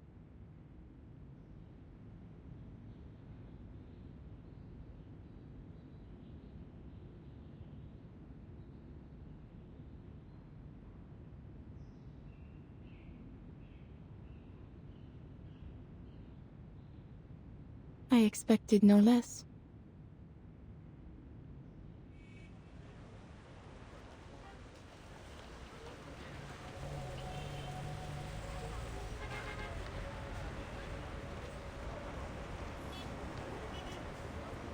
Madame Boniche, if you'll pardon my asking, can dreams be controlled?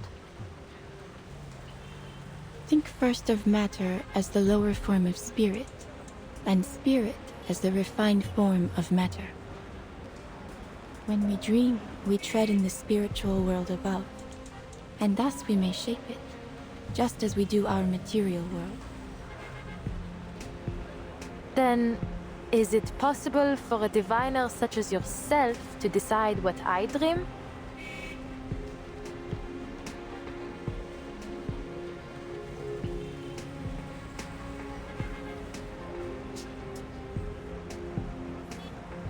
I did not interfere with your dream, Adele.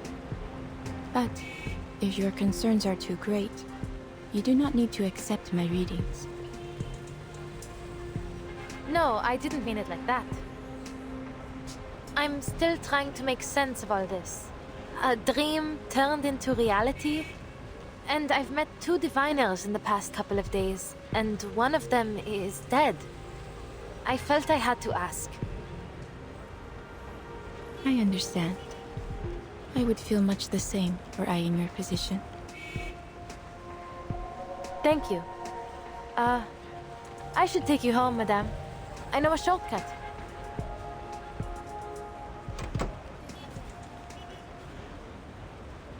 Félicien? You're just getting better and better, aren't you? Leaving me waiting once again. What's your excuse this time,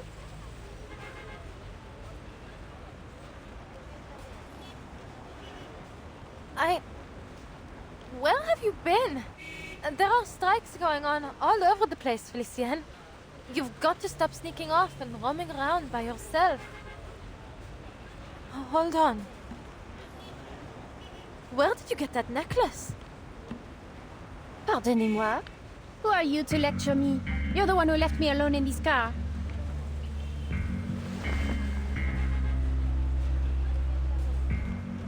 That necklace! Celia gave it to me. How did you get it?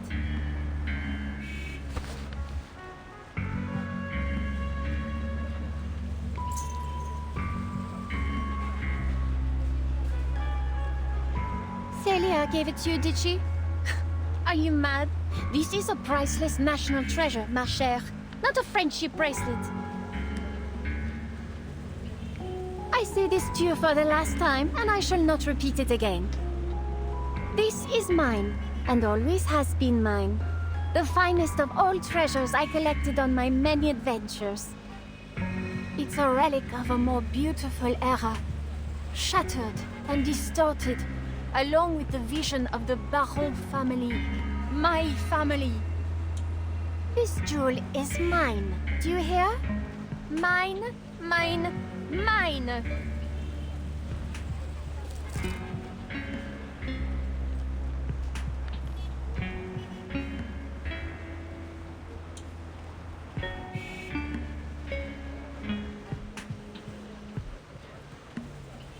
What are you talking about? Is something wrong, Adele?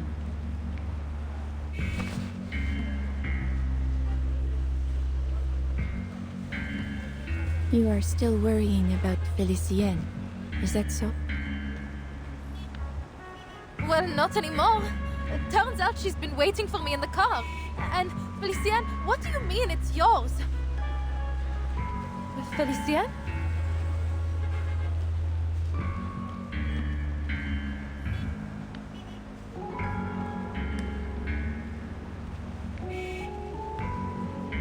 But, my dear, there is no one in your car. You have been arguing with an empty seat since you opened the door.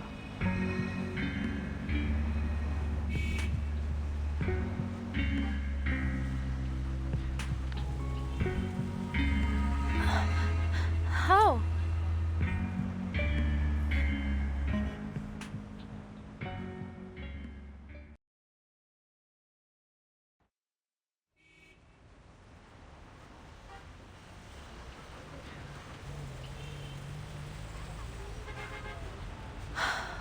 Madame Boiniche, as much as I appreciate your humor, now really isn't the time for it.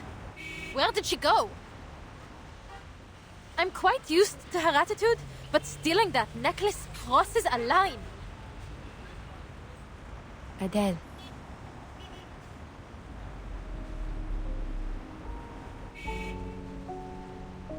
Felicienne was never here. Perhaps it fell out of your pocket. Allow me to aid you in its return. I believe it is best you not act alone in your current state. Ah, I've got it now. She didn't come to your parlor today, so she must have gone somewhere else. And she's been waiting in the car ever since. No wonder she got angry and stormed off.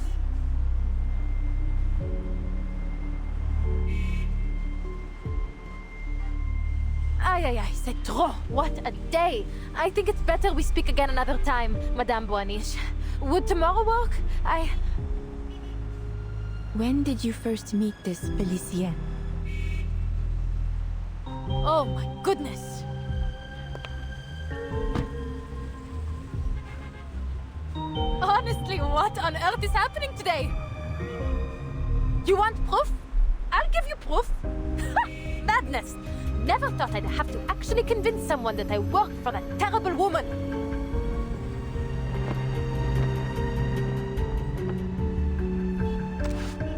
It was raining. She started complaining about the mud on her shoes the moment she stepped into the car, then insisted we head straight to the Champs-Élysées. You know, wealthy young ladies like her are always generous with payment. I often have to take time out of my evenings just to count all her tips. That very first day, she even gave me some gold francs as keepsakes. I've got them in here.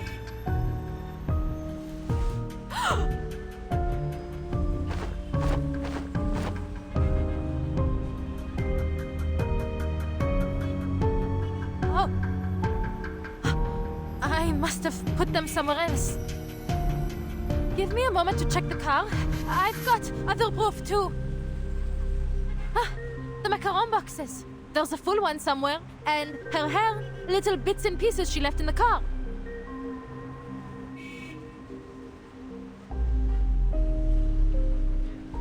I remember that day.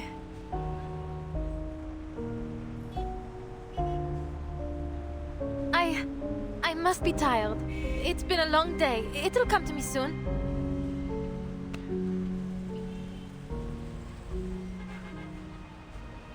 But there is nothing to remember.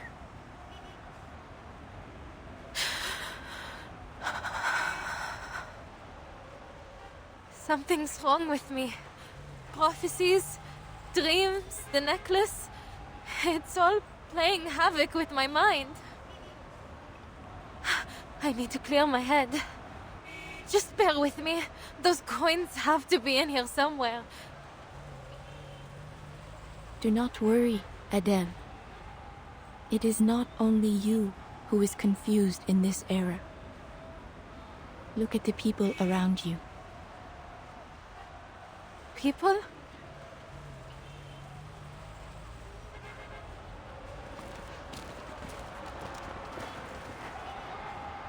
No more atrocities!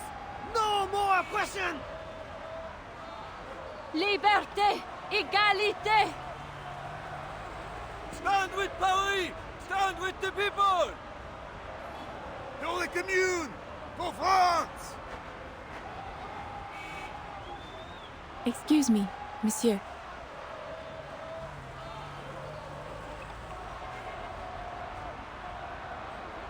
Where are you going? We are following the Garde Nationale to fight the Royalists! Yes! And then I'm going straight to the pawnbroker to get my mattress back. You do that, sister. Brighter days lie just ahead if we fight as one for our city! It is no easy feat, but your voices today may echo further than you know. You will triumph in time. Merci, madame. Pour the Commune de Paris!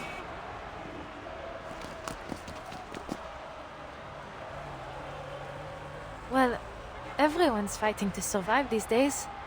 Looks like another protest. But did he just say Commune de Paris? He did. In their minds, this is the burning summer of 1871.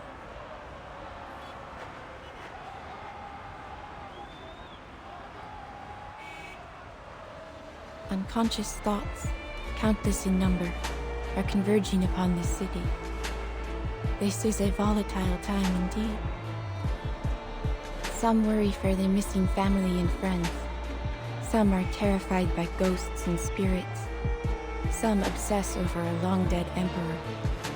And others are shaken by the phantom attacks of a beast of legend. The edifice of reality is shaking. Chaos has been invited into its foundation. Whispered fears, murmured madnesses. A sickness is sweeping the city, and the beasts of Gévaudan have multiplied.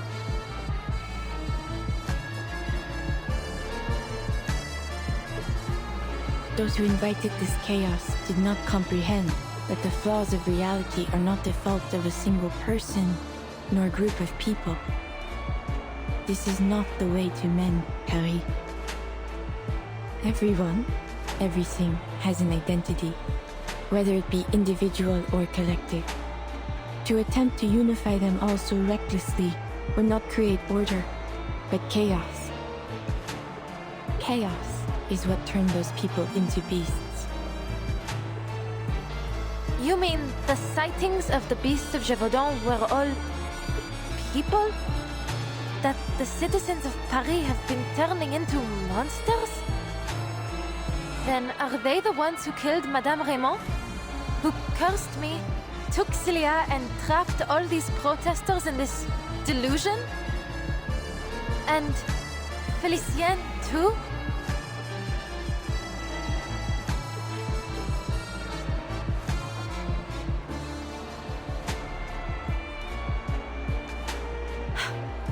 Truthfully, madame, I'm having a hard time believing you, or even my own eyes.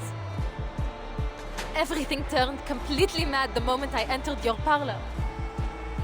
The beasts of Gévaudan were nothing more than a rumor before I met you, but in your parlor, in that dream, there they were, attacking me.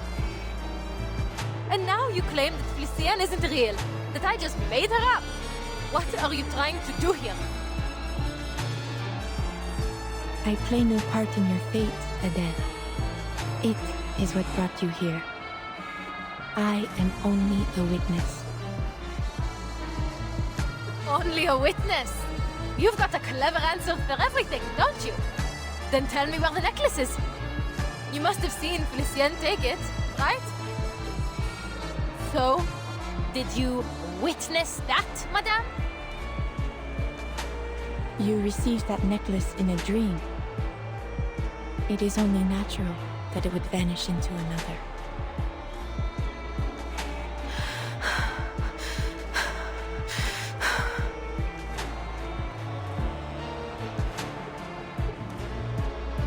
That necklace proves the truth of my words. The spirit world is as real to us as the physical world. I will happily read Felicienne's fate. That is, if you still believe she is real. I don't need you to read anything.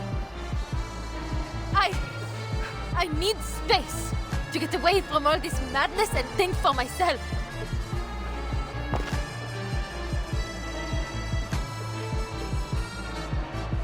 Adele.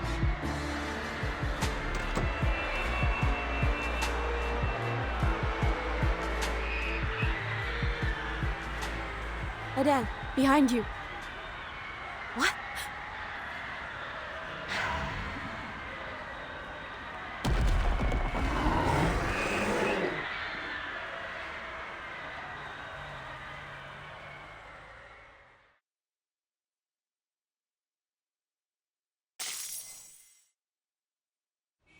Stay close to me.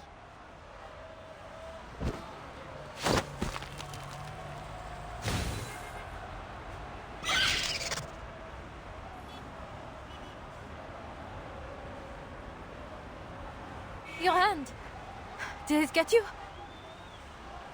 Bon sang. This is no dream. How did they get here?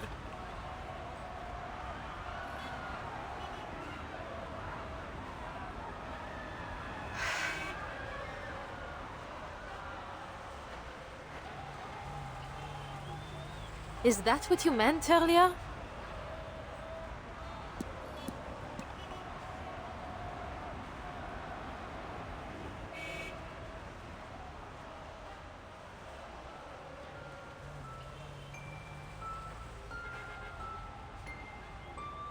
Maybe you do have a point.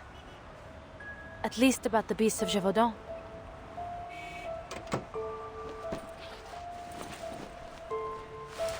Here, take this. It should help with the bleeding. I can't just leave you like this. You'll have to come with me, madame. But I'm afraid I can't take you home. I must find my friends before anything happens to them.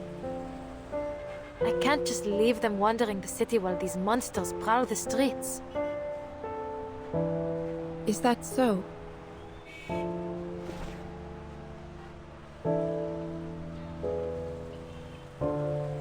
I foresaw death in the catacombs, and yet still you aim to go there.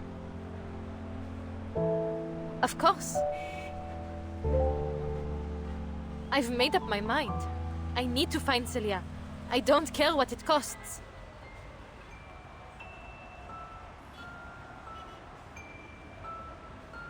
I'm still not sure if I can trust you. But for now, at least, I don't believe you want to do me any harm. But I need to know. Why are you helping me? You didn't even ask for payment. What do you want from me?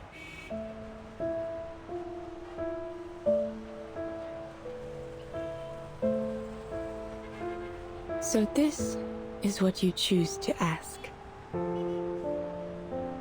Why wouldn't it be? Of all there is to question, your future, this chaos, you choose to ask about me. What's so strange about that?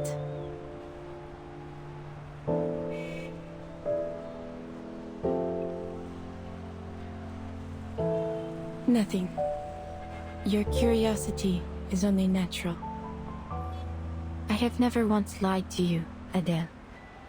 You are cursed, haunted by a shadow of fate. I only wish to see what will become of you. But don't you already know? I'll die in the catacombs. What else is there to see? You know this yourself. Yet, here we are. We have a common interest in that fate, you and I. Let us leave it at that. Go to the catacombs, Adele, with me by your side. You will need my help once you enter.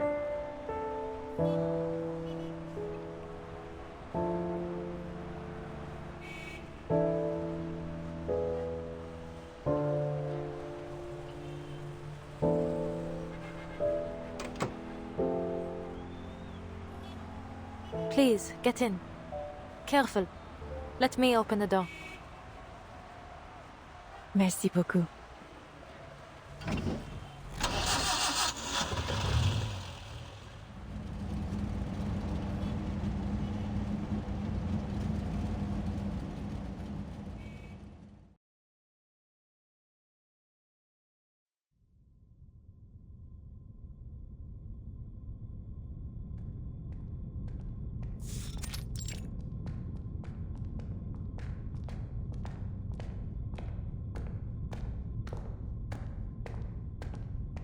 This should be about where the restricted area begins. Though I doubt the police have the luxury of worrying about our trespassing.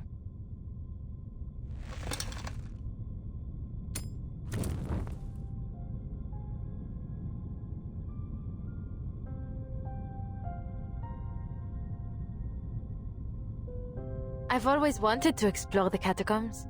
It's almost eerie to think they've been lying beneath our feet for centuries. And it only got spookier once they started stuffing the dead away down here. A vast labyrinth lined with skeletons. But despite the spookiness, I still feel it has a special charm. Secret passages used by revolutionaries and soldiers, surviving in their own way against the march of progress. The catacombs have a rich history, indeed.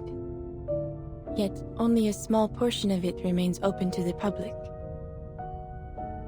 It is a place dear to the spirit of the city, yet one that is hidden away.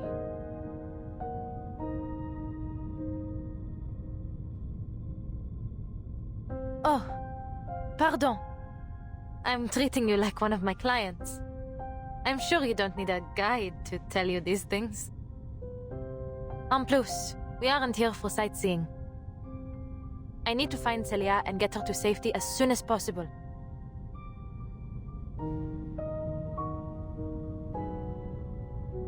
But these tunnels stretch out almost 300 kilometers in all directions. We can't go looking for a needle in a haystack. Madame, your divination revealed Celia's whereabouts before. Could you perhaps try it again?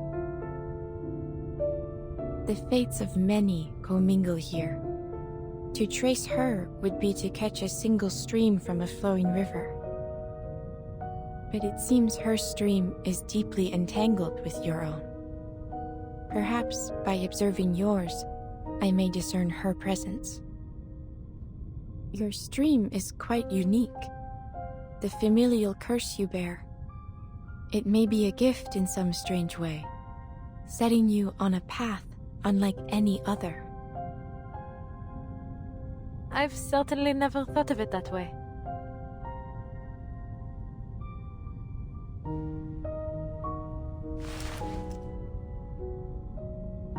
But you're saying you can track her, n'est-ce pas? It will not show me where she is, but I will gain some sense of where she has been.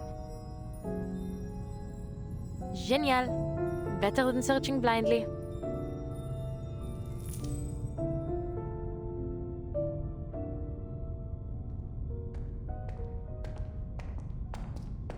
To the left. D'accord. Then we go left.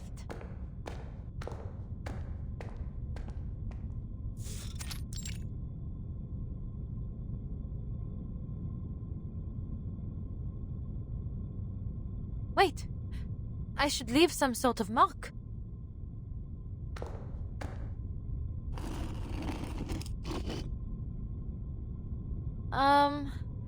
We've been walking for a while now, but we still haven't found anything. Forgive me, madame, but are you sure your divination? Shh. Look. The fruits of your search.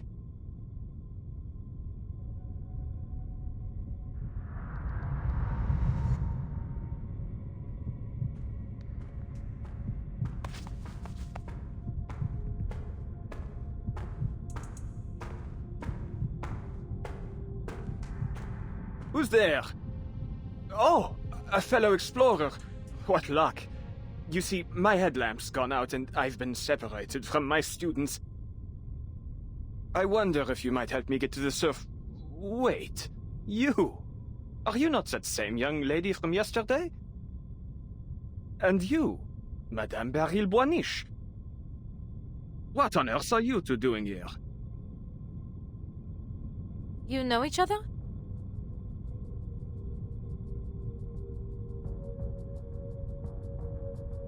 I have attended a number of Professor Roseau's lectures.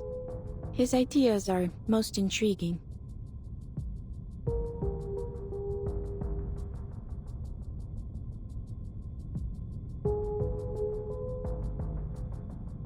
Was Celia with you, Professor? I've been looking for her. It's serious. I tried calling the campus, but no one answered. Celia? She was supposed to join us today, yes.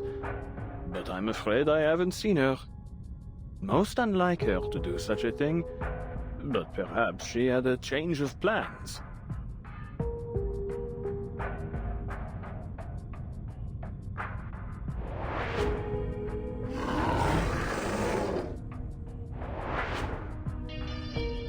Forgive me. Huh?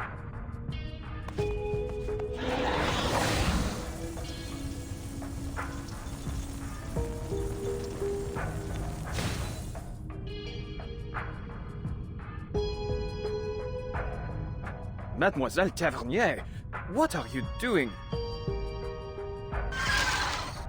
No need to be alarmed. It's just my arcane skill. It's a relief to know you're as real as you appear. But you have heard about the reappearance of the beasts of Gévaudan, no? To say nothing of the critters that surely nest down here. Monsters wearing human skin could be lurking nearby. We can't be too cautious. I appreciate the warning.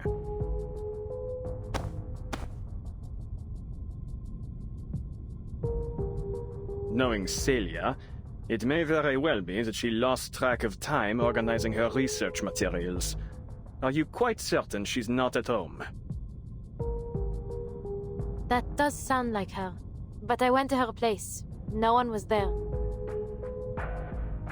In all likelihood, she's in some cafe with her nose buried in a book.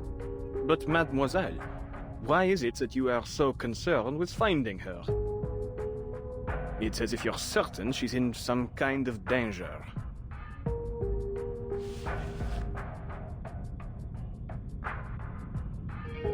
She may well be. Madame Boiniche has had a premonition.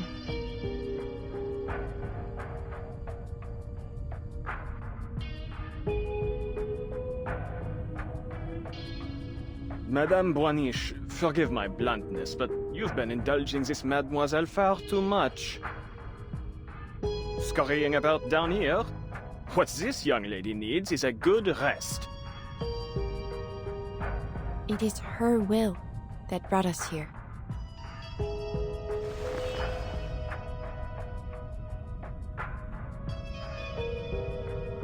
Mademoiselle, I know you're a dear friend of Celia's and worried about her safety.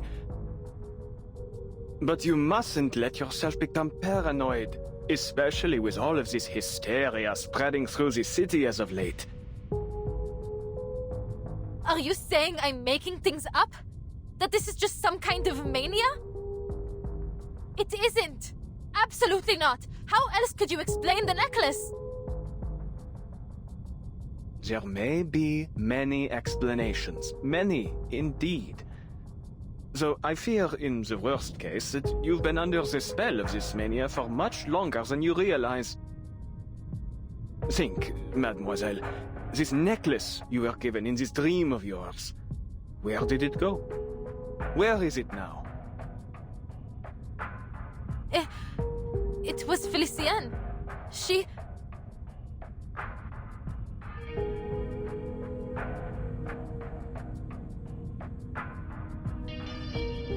I remember. I saw it.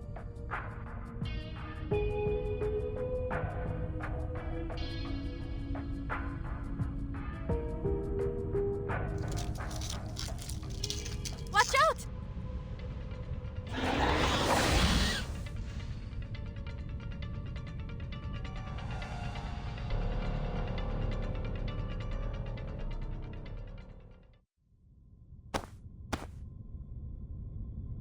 Please, mademoiselle, those were simply ordinary critters, not mythological beasts. I'm afraid my verdict stands. What you need is rest, my dear.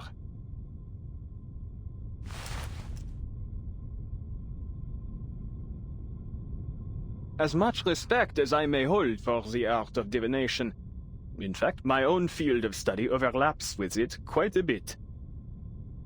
Ultimately, divination is but a tool, and an auxiliary one at that. In this era, everyone is clamoring to find the true path out of their predicaments. But I have yet to hear of anyone who has found an ultimate answer. I believe that it is only when all of society is united that we will have any chance of success. Indeed, that is my team's and Celia's shared goal. There are, of course, those who claim to have found the secret to creating such a society, but they are nothing but imposters. Little do they know that the lies they spout are destined to backfire, causing suffering and disaster as they, too, are devoured into the collective unconscious. We must make our own decisions. Wouldn't you agree, Mademoiselle Tavernier? I suppose you have a point.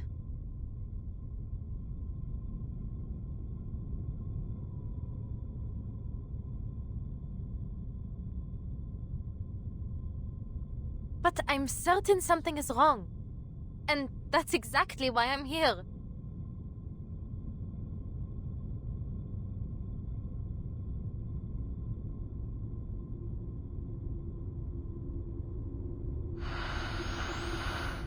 Celia? Don't go! Adele?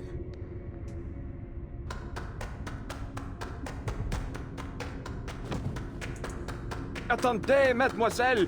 Please, don't venture off alone!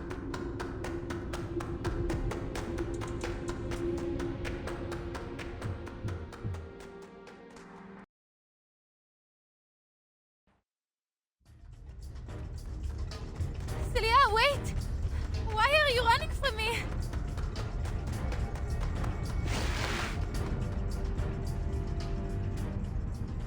A dead end.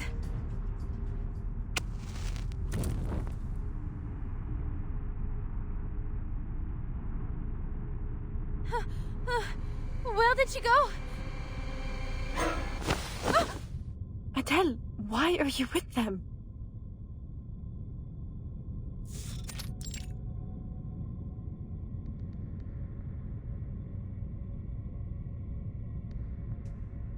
Celia? How did you... I just saw you over there. Never mind. Are you alright? What happened to you? I've been worried sick.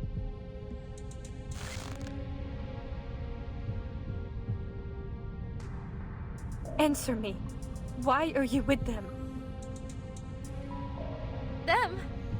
Who do you mean? Manus Vindictae.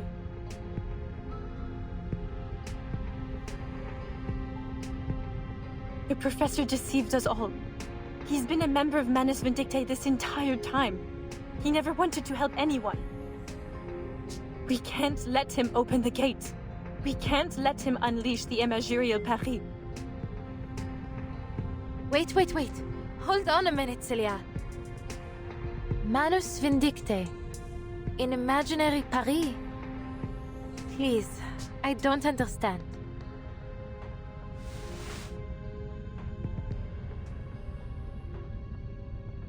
Do you remember Vincent? The madman that rammed into my car? He turned into a beast of Gévaudan in my dream. You were in it too, Celia.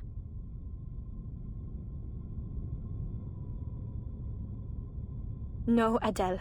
It wasn't a dream. Yesterday morning, I went to the hospital to check in on him. That would be around the time I visited Madame Boaniche's parlor.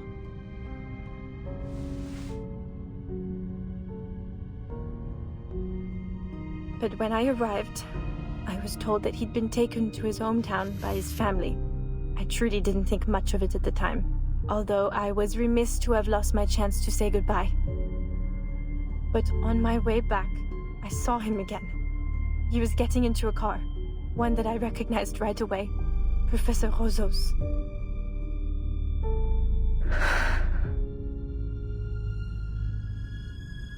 It was altogether too strange. I couldn't just let it go. So, I hailed a car and tailed them.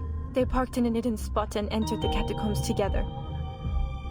They kept going deeper, and I followed. I don't know how long we walked, but it felt like we were descending into hell itself. Then, I saw the room.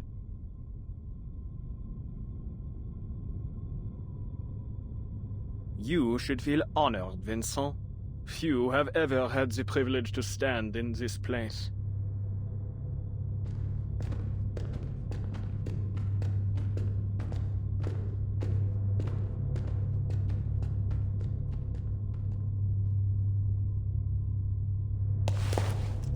Where are we?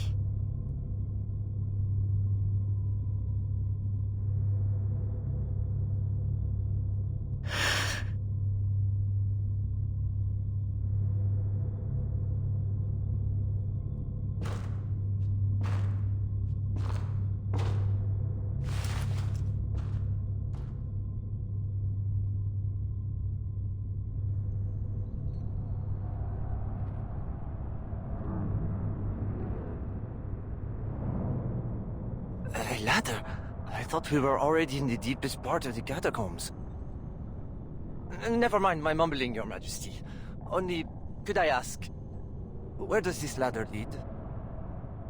As above, so below. Don't let appearances fool you. Huh? You mean... Yes, this is its entrance. The archive of imagery, the anima mundi, the shared dream, the sea of collective unconscious. It goes by many names, but I prefer to call it the depths of myth. And it exists in a more tangible form than you may think, my dear boy. In fact, it is right in front of you. My god! This is beyond my wildest imagination. For now, it is but a small crack in the veil, nowhere near enough. We must open the gateway. If we wish to restore the glory that once shone on this land, we need a far more radiant light.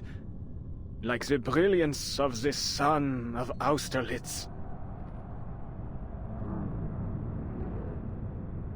As I told you, there is risk here. The maelstrom of imagery will devour any who dive into it, reshaping their body and soul into something else entirely. But I have faith in you, my boy. You remember what I taught you, don't you? Of course! I'm ready! It would be my greatest honor!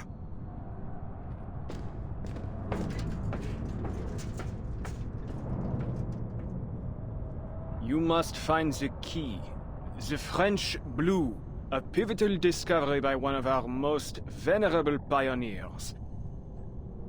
Sadly, her existence dissolved into the depths of myth just as she had nearly claimed it. Still, her discovery has paved the way for our victory today. Together we will build a bridge between the material and spiritual realms, one that will guide us toward a more perfect world. Have you found it, Vincent?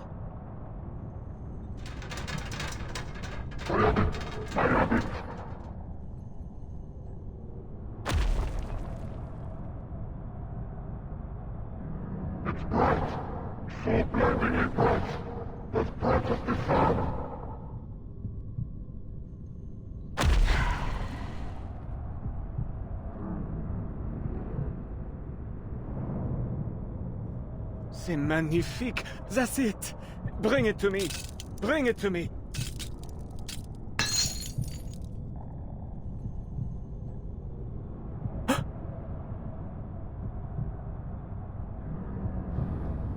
What a shame, dear boy. It seems you weren't worthy after all.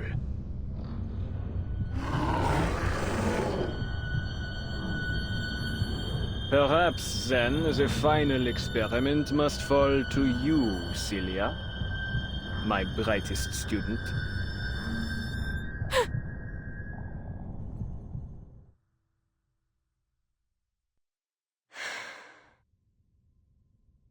Laurent Rousseau is a madman.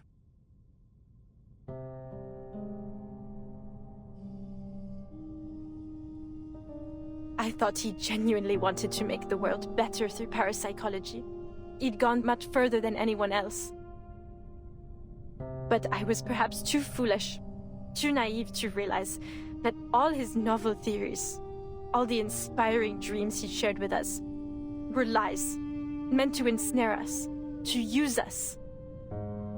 All those rumors of monsters in the city, the madness in the streets, the disappearances, they were his handiwork. He and Manus Vindicte. Professor Rousseau? The depths of myth? Manus Vindicte? I saw him. Vincent. He became a beast of Gévaudan. I saw it with my own eyes. Then he turned to me and...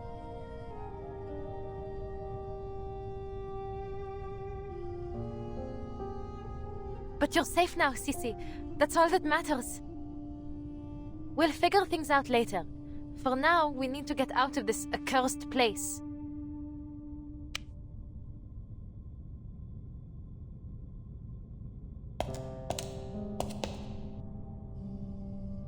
Sissi? What's wrong? Allons-y, come on. We have to go.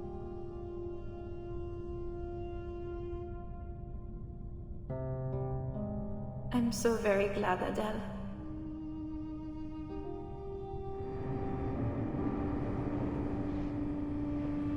I still truly see myself through your eyes, n'est-ce pas? Sissi? What do you mean? What else would you look like?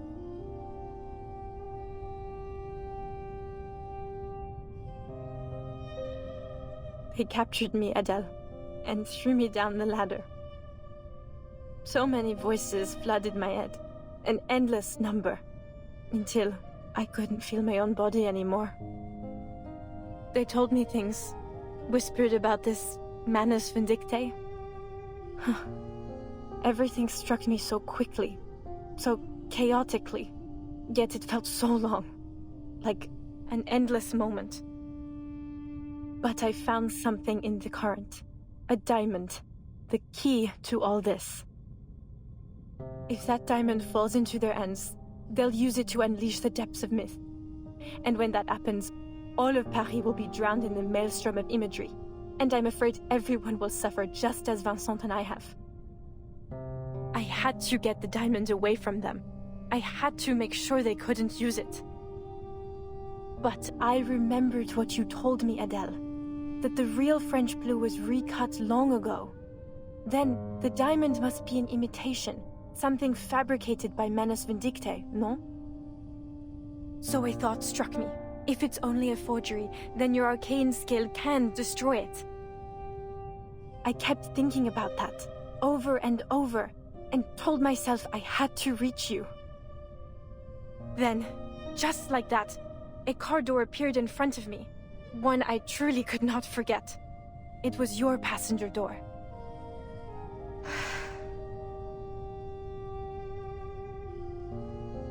Maybe the depths of myth really does connect our dreams, blurring the line between what's real and what's imagined. At the very least, it led me to you. So then, in that bizarre dream, it really was you? Yes, it was. The depths of myth, how it connects us, truly is amazing. But I'm afraid I can't go any further. Too much has changed. I've changed. They won't stop chasing their key. Razo will do whatever it takes to retrieve it and inflict the suffering on all of Paris. Please, Adele, tell me you destroyed the diamond as I asked. You did, didn't you?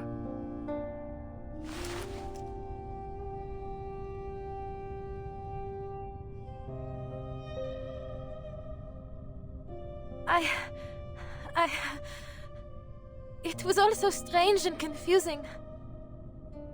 I was worried about you, and I thought the diamond might be the only clue as to where you were, so I didn't destroy it. It should be with Felicienne now.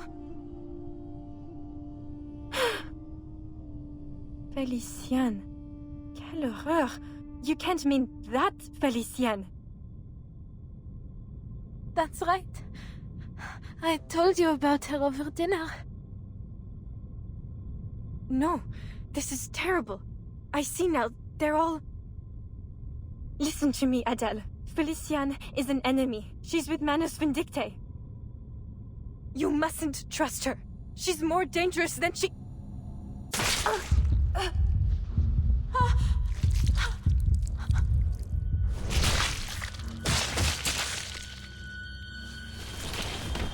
How rude. You really ought to reflect on your choice of friends, ma chérie. I've no patience for personal slander.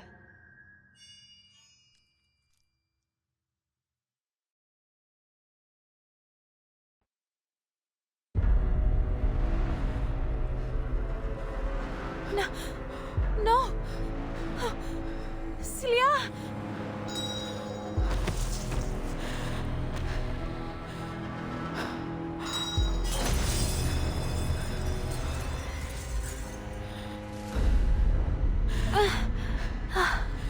My head hurts.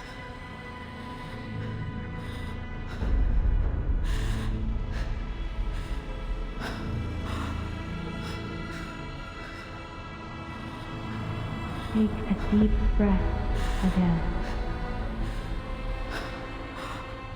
Come, take my hand. Time to wake up, dear.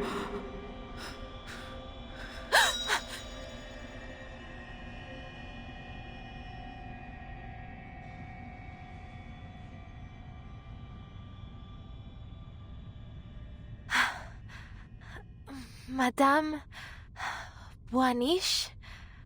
Feeling better? Take a breath. Rest a moment. We are here with you now. We?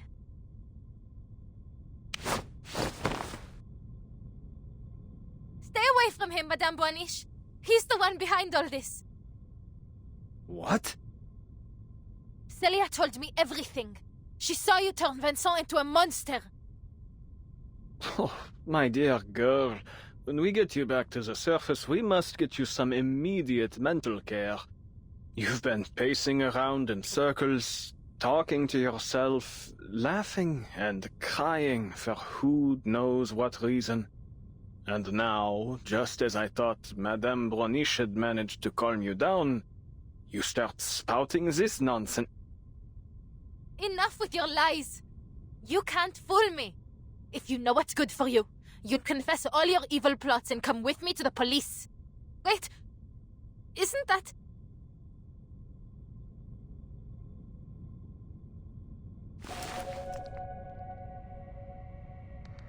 that mark? It's the one I made earlier. It's exactly how I made it. But I followed Celia. We went so far. How could I be back where I started? Aren't you listening? All you've done is pace in circles and mutter to yourself. And now this rubbish about Celia. For pity's sake, girl, look around. She's not here. Ask Madame Broniche if you must. But I saw her with my own eyes. Felicien stabbed her. It was real. It was true. She was dying in my arms. Her blood was on my face, my hands.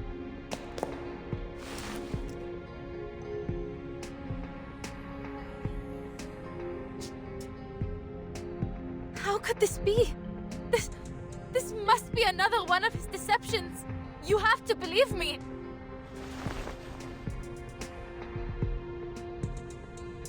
Can't you use your divination to see the truth? Please, madame. You have to help Celia. She's dying somewhere.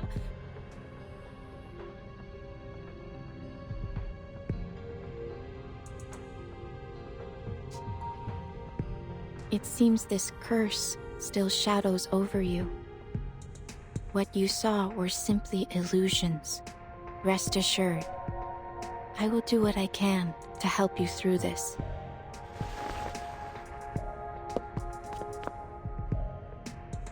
Illusions? So, even you think I... But there's no mistaking it. I saw Celia and Felicien and the diamond. Felicien has it. Celia told me it has to be destroyed, or else...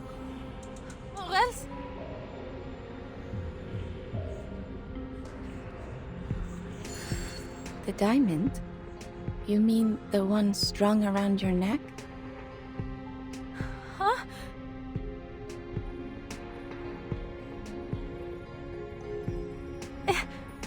Impossible. Felicien took it from me. But how can it be here again? No! This is absurd!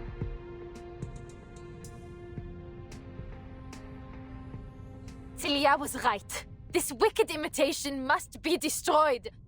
It must be destroyed now! Come, Fefe!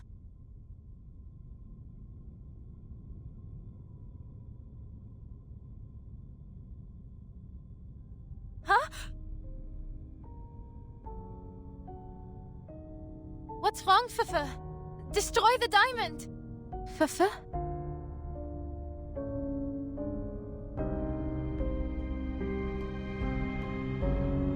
What's going on?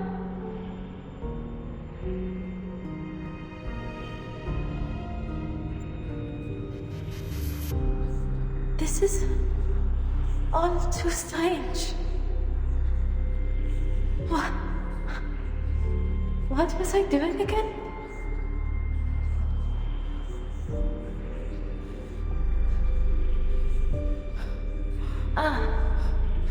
Right. The diamond that Celia gave to me. What she said was real. I have to destroy it.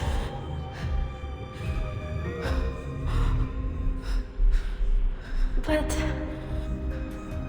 this isn't any ordinary diamond. It's the miraculous French blue.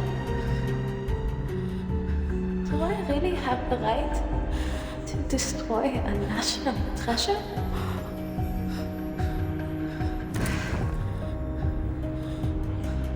was it who asked me to destroy it anyway? Oh, it must have been Celia. But Celia, she gave the diamond to me. It's mine!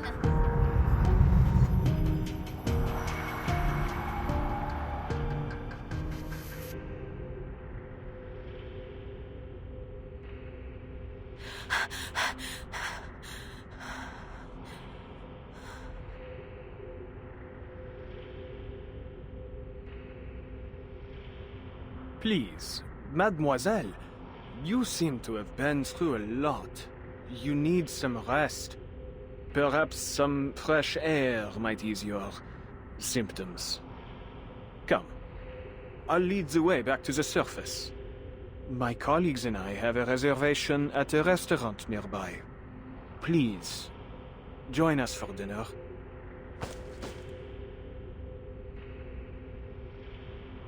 I think you're right, Professor. I need some fresh air.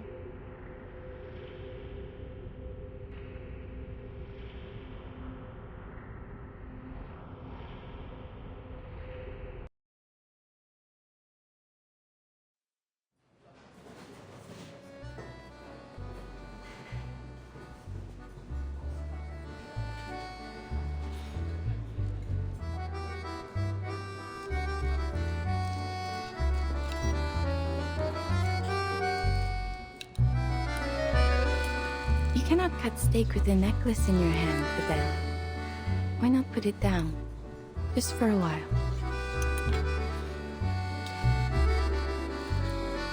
No. Thank you, Madame, but I can't afford to lose it again.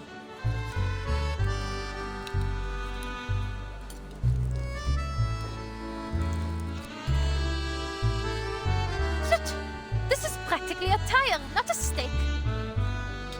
Allow me. No, thank you.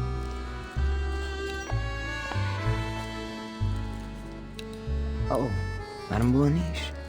It's been a long time. I'm glad to see that you're still in Paris. And you? Still in search of your lost fate? I'm not sure anymore. What you said may have been right. Fate is a kind of erratic stream. To search for meaning in it or impose meaning upon it is pointless. Even so, some part of me still longs to try. Perhaps it will one day be in reach. But I wouldn't want us to dwell on my insignificant problems. I understand that Professor Rousseau has made some interesting breakthroughs in the resurrection of the dead. So first, perhaps you'd introduce the Senora here? She is the one I spoke of before. The girl who stands at the confluence of streams. Adele, this is a regular of mine. We call him Hummingbird. A pleasure, I'm sure. Ah, yes. I see what she means. You look a little pensive, Senora. I wonder, have you found yourself seeing otherworldly figures and hearing elusive voices? Are you still yourself? What are you talking about?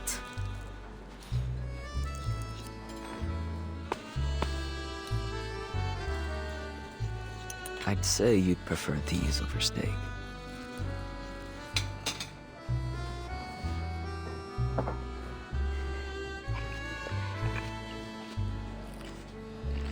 They're passable. Though nowhere near as good as La Durée, I must say.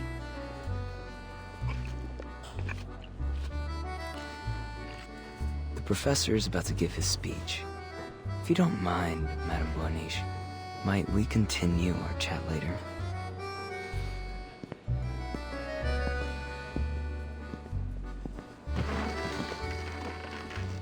What on earth is Rousseau up to? He has an announcement to make, one that defines his life's work. Ah, it seems he's made himself presentable for the occasion.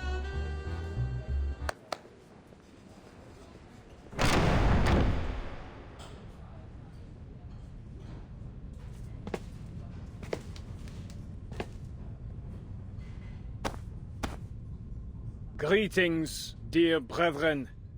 We gather here today to celebrate a momentous discovery. One that belongs to arcanists alone. A breakthrough that lies far beyond the reach of human comprehension.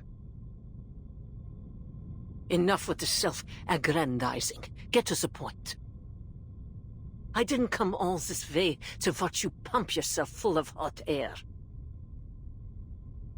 There's no need to rush, is there, Animus? We have all the time we need.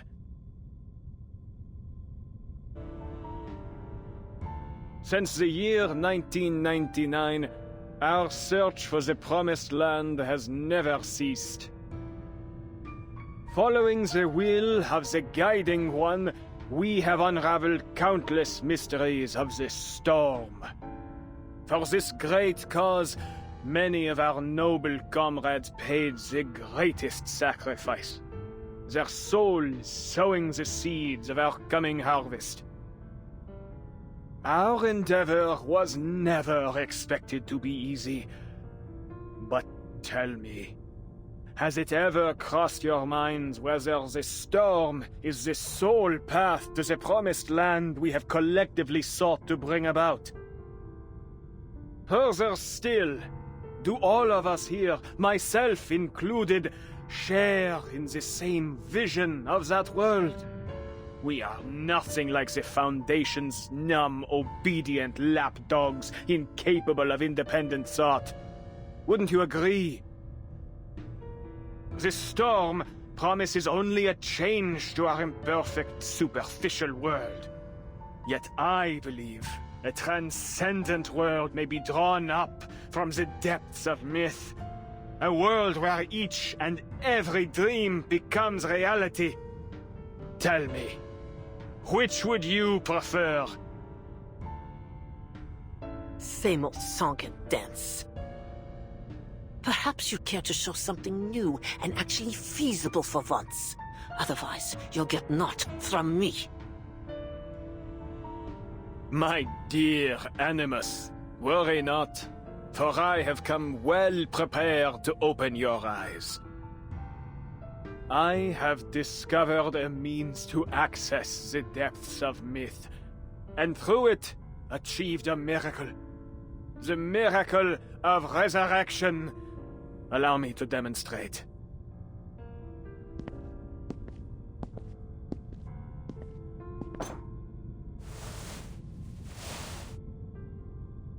When one's flesh and spirit are fully immersed in the depths of myth, their body frays and sinks until, eventually, it disintegrates.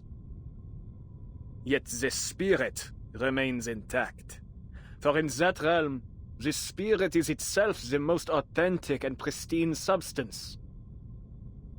Reality as we know it is nothing more than a crude layer of degraded substance laid over the depths of myth. And so long as one's consciousness remains within its maelstrom, that person may be raised from it again. Our Felicienne here is the very proof that the mind alone may be brought back to physical reality. Though she perished, she now sits before us once more. So, one and all, let us raise a toast to her revival. Rosa, what in heaven's name are you trying to say?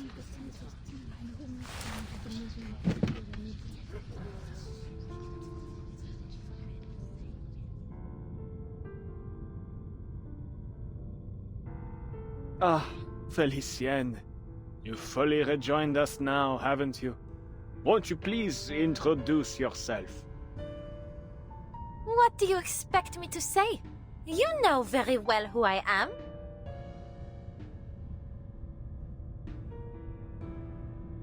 How are you feeling?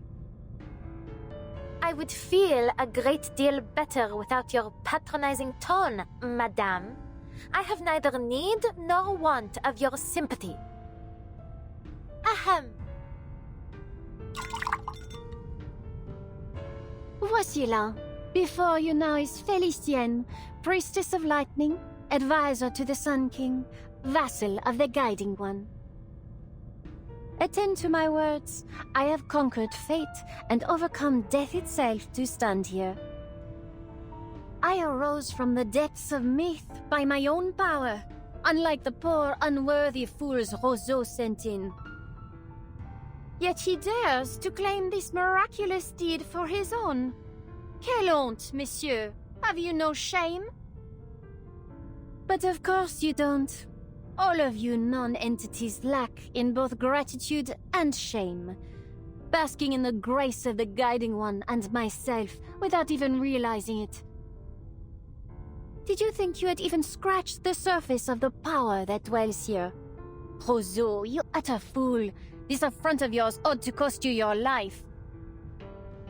Yet, I am not so base as to destroy what may still have use.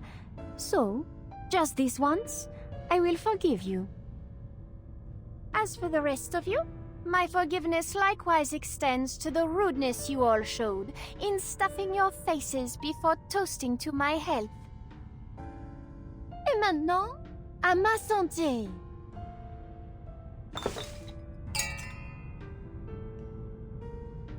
This is a miracle. Bringing the dead back to life. It isn't really possible, is it? He came back to life? So it can't die anymore like what the Guardian once said? What a farce. All you've done is manipulated some girl into believing she's Felicienne, and yet you dare to call it a miraculous resurrection. What utter blasphemy. An offense to the word miracle and to the Guiding One herself. I heard another voice in Felicienne. One that belongs to someone else. Could that mean... Why do we speak as if she is not present? Let us bring our concerns to her. There are things only the true Felicienne would know. Mind alone, returning to reality? But has Felicienne lost her arcane skills in the process? If so, then this revival is meaningless. Whatever the case may be, if this is a true venue of life eternal, should we not seize it? At least until we find an alchemist capable of concocting the Fountain of Youth. I believe I see one drawback already. Only one who dies in the depths of myth may be returned from it. To die elsewhere would be to lose the original image of one's being. I imagine this is our shared goal then, to unleash the depths of myth upon the material world, so that we might render a collective image of all who dwell in this era to be raised anew. But ought we not to first celebrate Felicienne's return? Though I must say, it is a strange sort of return. How different she looks, n'est-ce pas? True. This dowdy girl is a poor vessel for one so noble. Mind your tongues. You're speaking of my new body here. For all her faults, I would not call the girl dowdy. She simply chose to turn a blind eye to beauty. I've always felt she picked the wrong career. I admit, it did her some good. She learned to read people and how to put them at ease. But it pulled her further from her true heritage and from the refined taste expected of a jewel hunter. Alors, Felicienne, your right hand, is it all right? Whatever do you mean? Do you not feel it trembling? Oh, Shoot. Is something wrong?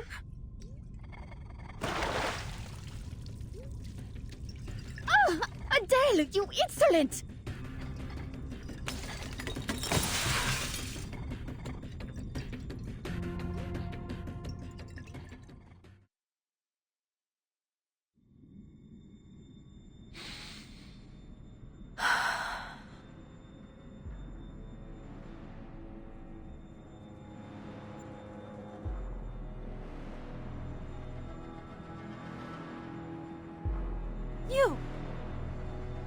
You're Manus Vindicte. Why did you bring me here? What are you doing to me?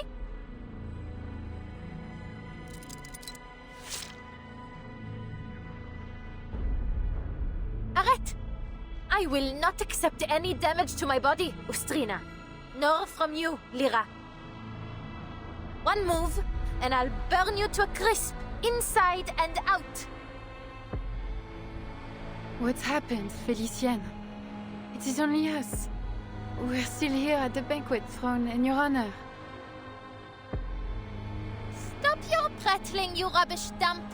Another word and I'll rip that canvas to shreds.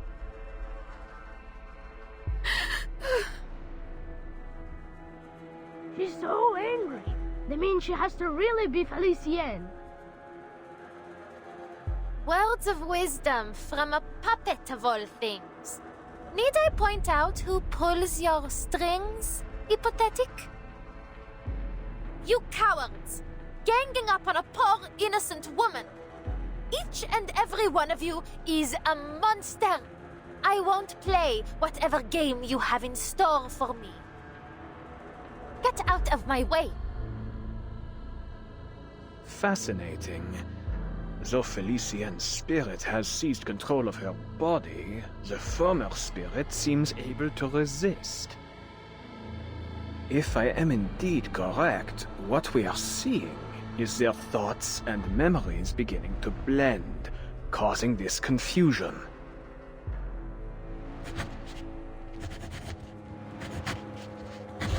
Laurent Rousseau, you've been in league with Manus Vindicte all along. You were lying to me. Everything Celia said was true.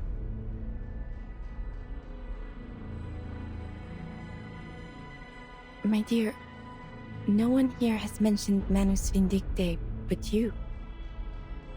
Yet you seem to know a great deal about those present already. Far too much to be a mere guess. You have met these people before. I won't let you play with my mind again, Beryl. Celia told me all about these thugs. She told me everything.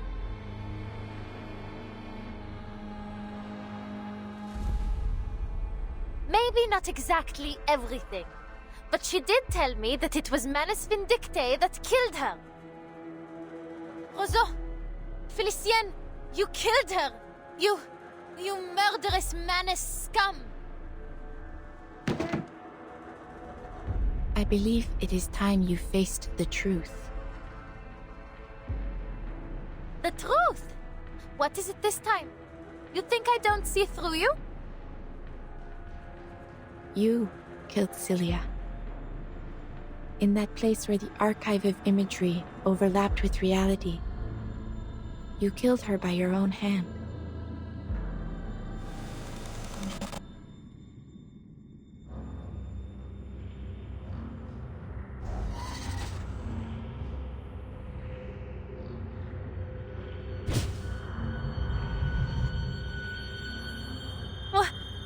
What?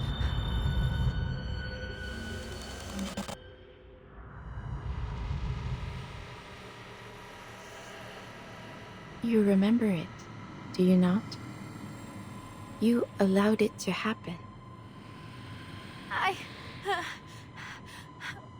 This is... no, no.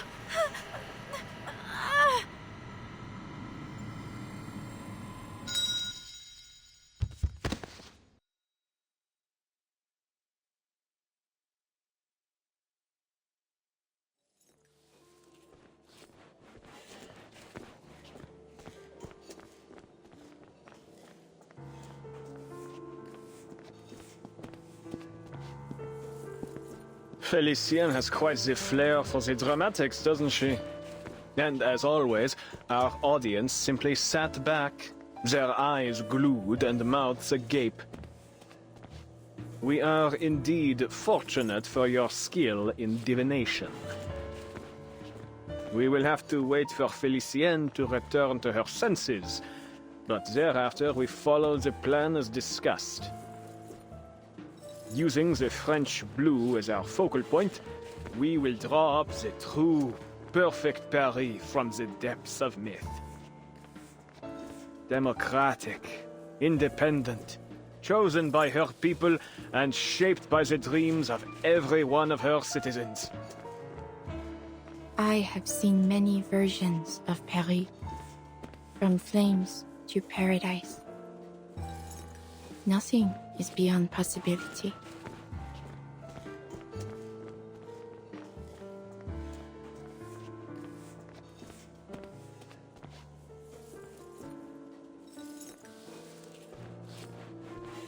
Alors, tomorrow at dawn, we will perform the final ritual atop the Eiffel Tower.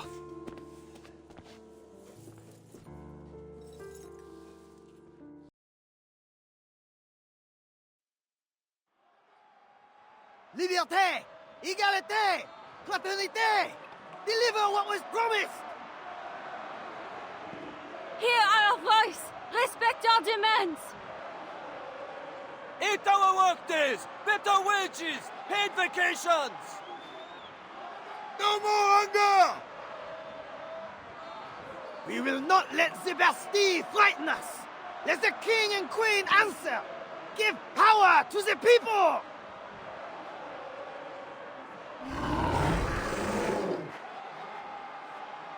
Drive them out of Versailles!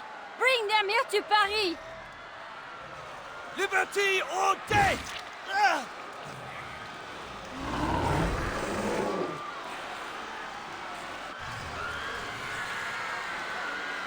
Liberty or death!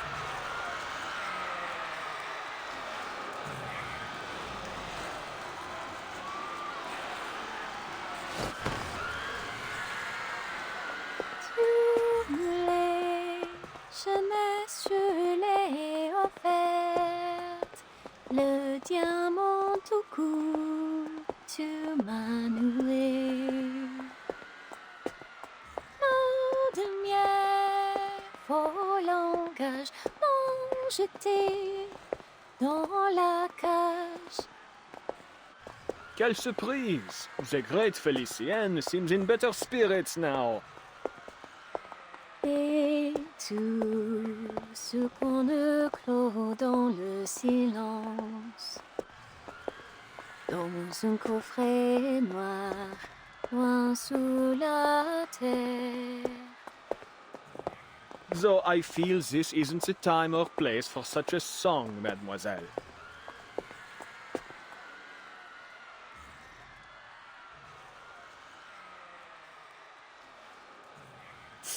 Adele would never interrupt me the way you did. What a shame she never heard this song. But you wish to speak business, yes? Then let us talk. First, answer me this. Why has there been near or no progress in passing on the Guiding One's teachings, despite the many changes in era? You've elected to ignore your most sacred duty, throwing aside her benevolent instructions in favor of your pursuit of knowledge. Without my leadership to inspire you, this organization is about as useful as a chocolate teapot, it seems. Please, mademoiselle. All these problems will be solved once I unravel the deepest secrets of the depths of myth. Look at you, still clinging to that old drivel. Did I not already expose your worthlessness? I'd have had you swept out by the servants in my day. But you're living proof of my thesis. You came back from the depths of myth. How can you not believe? What I believe in is my ability to conquer death. I have no particular interest in your imaginary Paris. Nor your babbling nonsense about ideals. It is our shared goal to return the world to its most glorious era, n'est-ce pas? We've found the means. I only ask that you trust me. Trust? You'd have me scale the Eiffel Tower of all things to use my diamond to unleash the depths of myth. While you stand at a safe distance and watch? That's your brilliant plan? I admit we made a mistake, mademoiselle. But I've discovered the truth. The depths of myth don't lie below, but above. Altitude represents ascension, a primordial image as old as civilization itself. That is why you must reach the peak of the city's tallest structure. There, all of Paris, perhaps even the entire world, will transcend, if my theory proves correct. Theories, theories, theories. Ugh, what torture it is to listen to you. And what of you, madame? Why are you staring at me like that? Your gaze is nauseating. Stop it.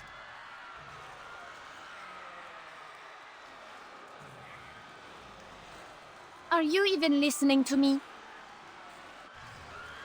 I am.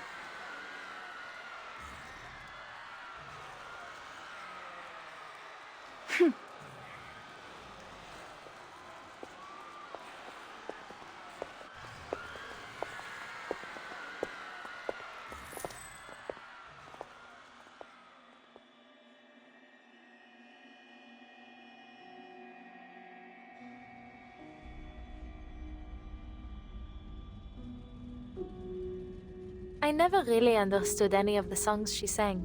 That's why I didn't bother to say anything. But I could tell she had a beautiful voice, the kind any singer would envy.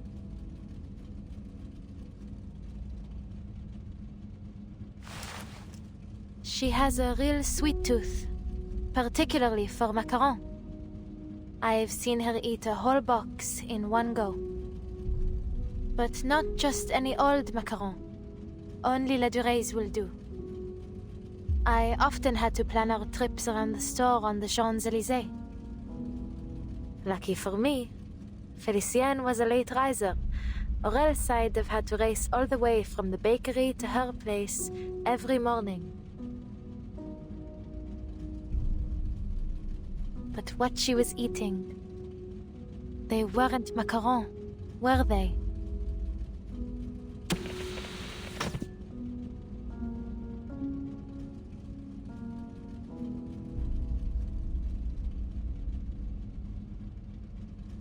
Madame Boaniche, please tell me, what did she do to me?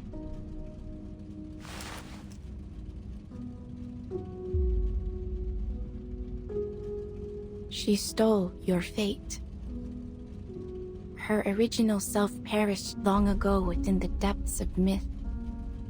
The spirit that found you was only a remnant, a mere shadow clinging to a world in which she no longer belonged.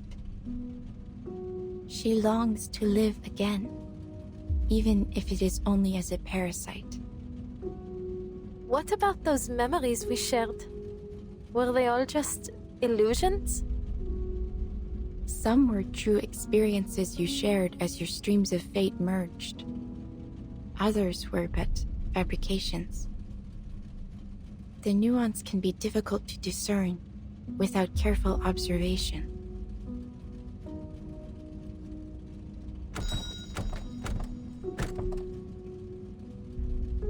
You've really confused me, madame.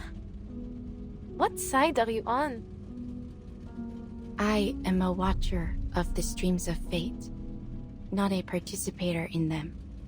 I take no sides. But you can do more than watch. You already have. You were the one that told me about this inevitable death. And then, Cilia really did end up dead. You know exactly what's going to happen to me. You know everything. Don't you? It is not nearly as simple as you might imagine, Adele. To observe a stream is to see only its curves and eddies, the ripples of importance. I see the path, but not every moment along it. That is itself sufficient for me to ascertain one's eventual fate. There are rarely any exceptions. You said rarely. So, there are exceptions? An exception, yes. I told you about her, did I not? I had been drifting along the streams of fate when I saw a girl who resembled me, who in some part came from me. It was quite a revelation. I saw where our streams merged long before she was born, and I knew I would name her Matilda. That she would grow up to be kind, brave, and truly gifted.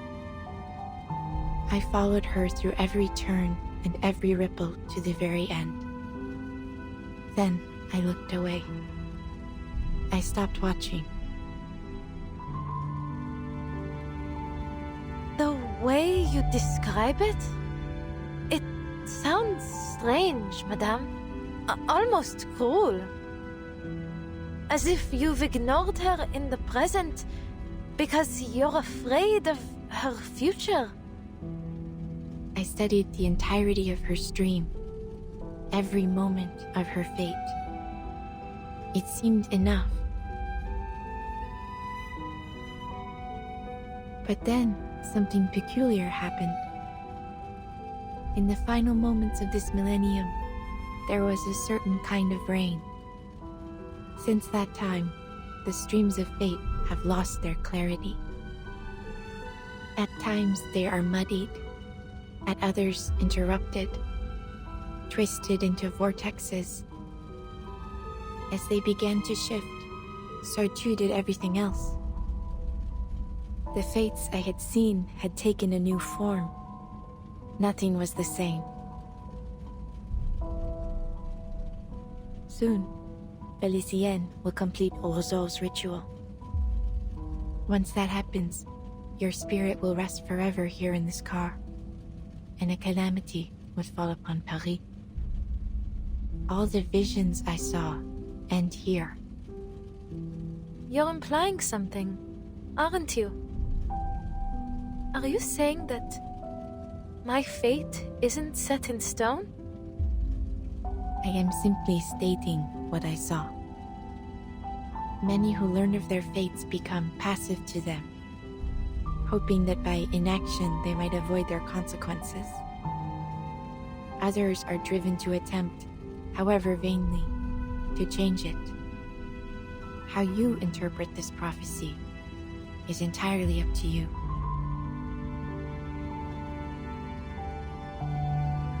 Then there's still a chance for me to leave this car, n'est-ce pas? This is a spiritual haven, a place which belongs to you alone. Once you leave, you may find salvation hidden within the currents, or a fate far worse than death. I don't want to know what lies in wait for me. What I want is to get out of here and destroy the diamond, just as I promised. I won't fail again. You know a way to let me out, no? You wouldn't be here otherwise. Please, madame, tell me. Whatever future you're hoping to see, it will never happen if I give up now.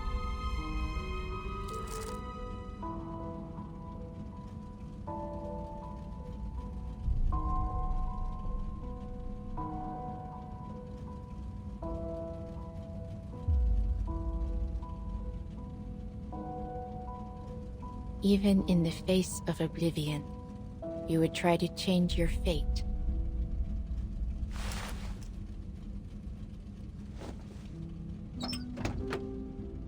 Go, then.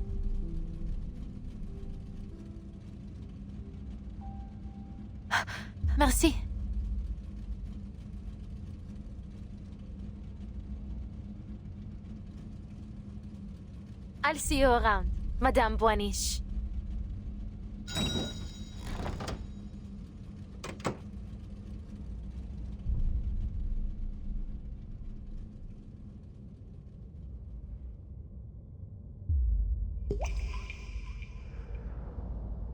So, where is this so-called fate you've been waiting for? You've seen the end already, n'est-ce pas? The only one possible, anyway. My triumph. You prophets are all the same. My family bankrolled a dozen frauds like you, yet not one ever foresaw the revolution. You ought to have dedicated yourself to the guiding one instead.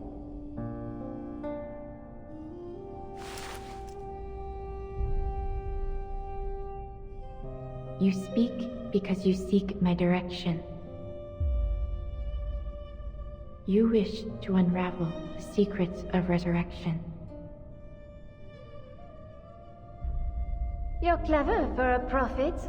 Of course, that's my goal. I wouldn't allow those bungling followers to take credit for such a discovery. I must determine the truth before anyone else. North, that is where your path leads. But know that there are consequences to what you seek. You will not emerge from it the same.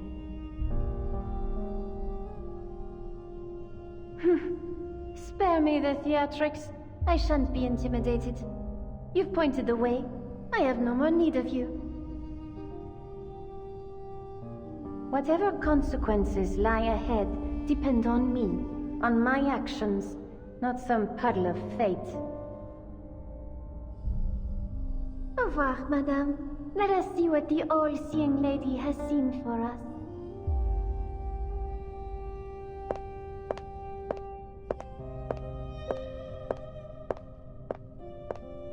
Goodbye, Adele. I look forward to seeing what comes of your actions.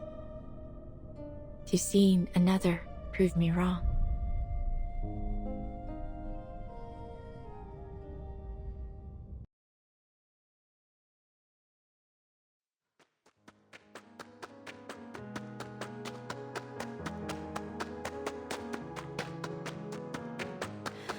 Streams of fate.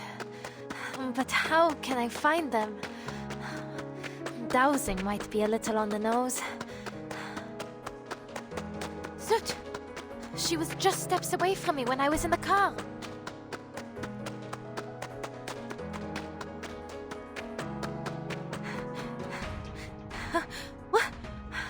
What's that?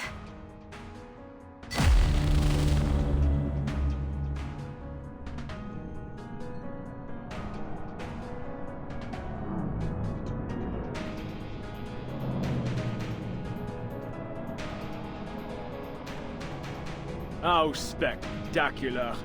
If this isn't a miracle, then I must ask, what else could possibly qualify as one?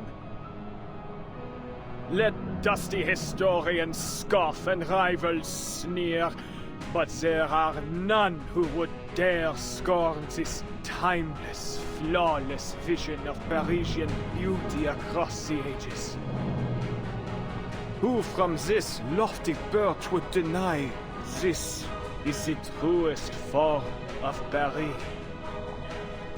The Palace of Optics, the Eiffel Tower, the Arc de Triomphe, Notre Dame, the Luxor Obelisk, the Lutetia Arena, the medieval quarters, each piece woven together in perfect harmony. As I've said, thought shapes reality.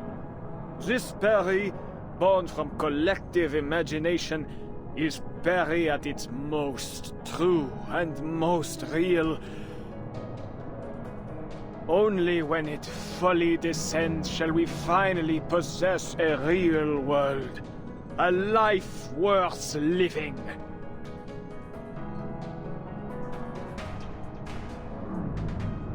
Must you hang over me like this, Roseau? And you, madame? Did you foresee this? The fate of Paris now rests in my hands, and yet I remain myself. What a pity it must be for you. No more tricks. What lies below shall reflect what lies above. So, this is what will befall Paris?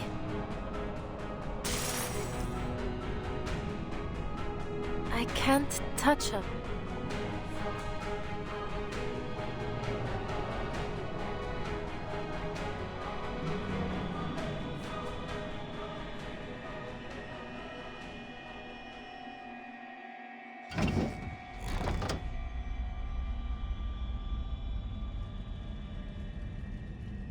You have returned. What?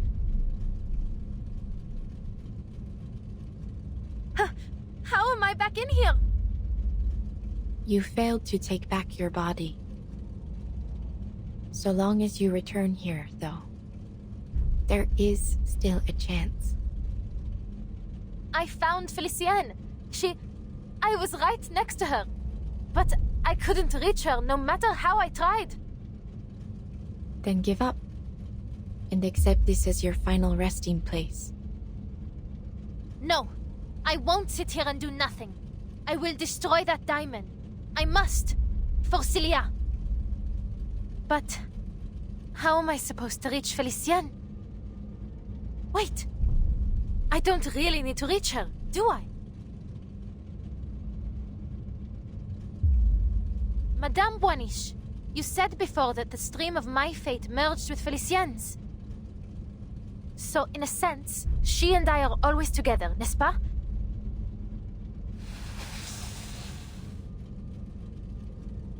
Then, I don't need to find her, nor even find myself.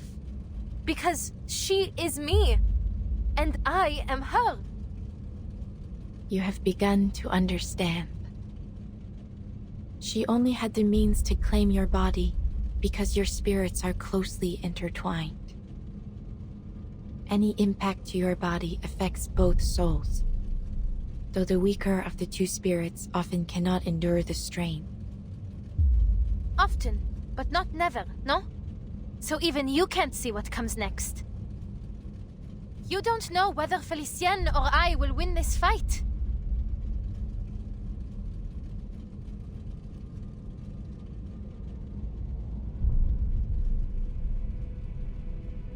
The currents of fate will bend to your actions.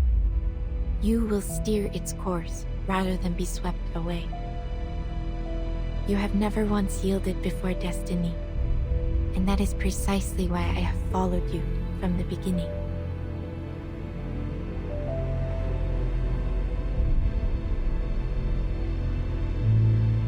It is as you say. I do not know if you will emerge victorious in this final trial. Will you carry this through for me? Do you even need to ask?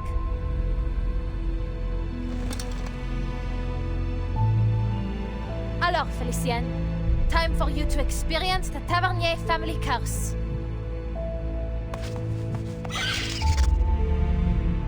If our fates are truly intertwined, then this curse must bind your soul as well as mine. And in true Tavernier fashion, your end will come, just as you lay hands on the treasure you desire most.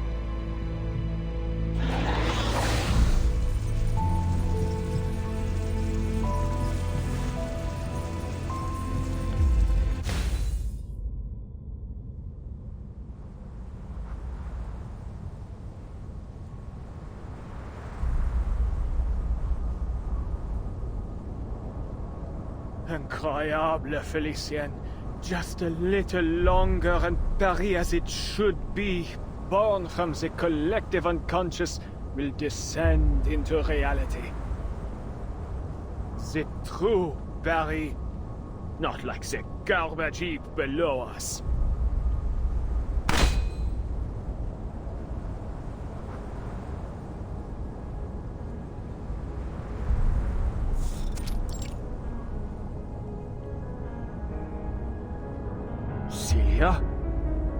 How did you get here?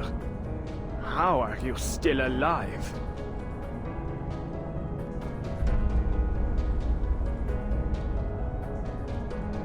Adele called out to me. Fascinating. Truly fascinating. Your soul should have been erased by Felicienne. I must thank you once again, my most brilliant student.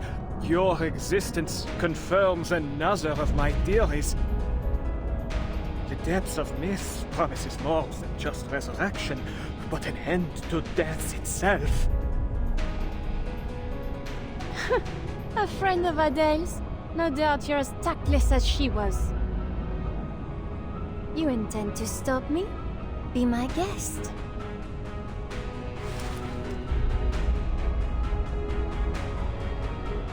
Go on. You should be grateful I've given you the opportunity. Whether you hit me or the diamond, you'll stop the ritual. Go on. You really think threatening Adele's body will intimidate me? It won't work.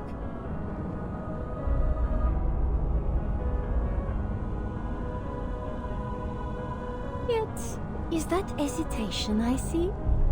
Think about what our chère Adele would say at a time like this. Pull the trigger. Sounds like her, n'est-ce pas? Shut up! Shut up! My, have I said something wrong? Or perhaps you don't know Adele as well as you thought. Here, let me show you in a more vivid manner.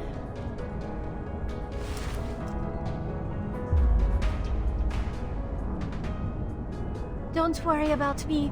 Just shoot. Take us both out. It's what you have to do. It's the only way to break my family curse. You have to end the adventure with my death. To fall at the height of a brilliant journey. That's better than fading into some bleak, ordinary end, no? No, Celia. You don't need to do this. I'll end this myself. Huh?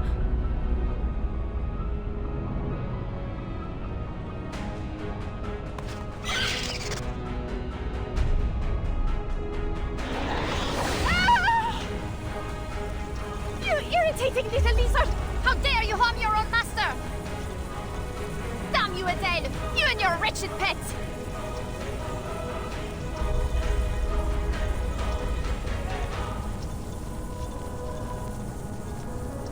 So this is what it feels like for a soul to be scorched. I finally understand why so many fear hell. Adele, you fool! Tell your pet to stop at once! Do you wish to die with me? No, I don't. Not right now, Felicienne. So why don't you draw the diamond? I can already guess your response. You keep dreaming! This diamond belongs to me! Not even death can steal it from me! Listen to you. You'd make an excellent tavernier.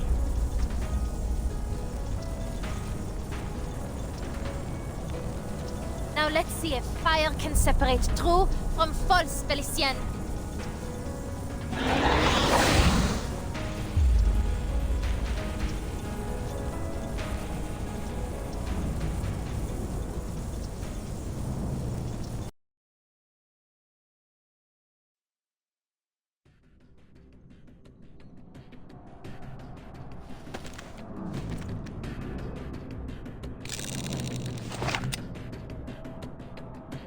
Then Adele's personality wasn't entirely consumed. She's managed to regain control of her body. Even a spirit as strong-willed as Felicienne lacks the ability to completely dominate another. Perhaps I was wrong to shift focus from the power of the collective unconscious. There is no need for that, Professor.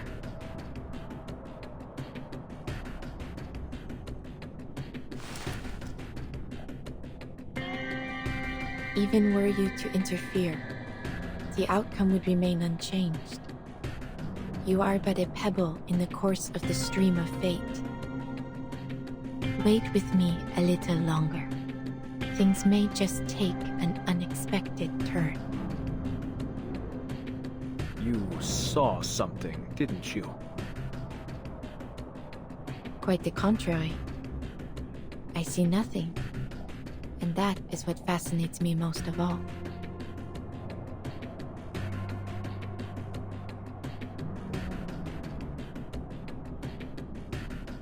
You're fired, Adele! You reckless, foolish would-be Joan of Arc!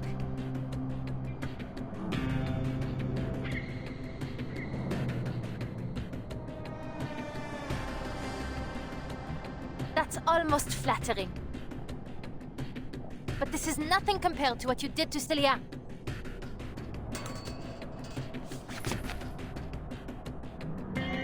Adele, hurry! Turn your fire on the diamond! Silence!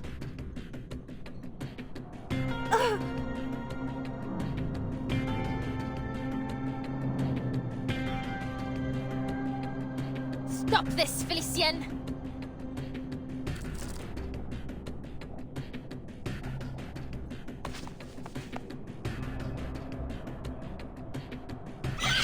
Par le feu est purifié.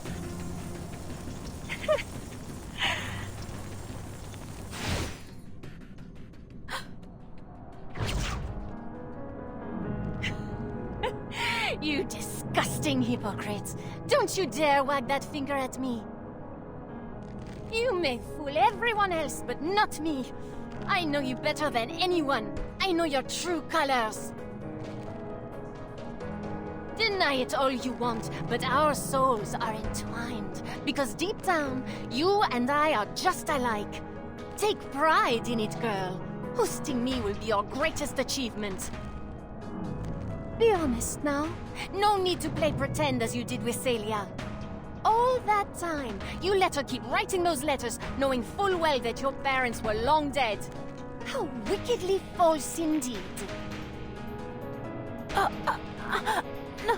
No, I just...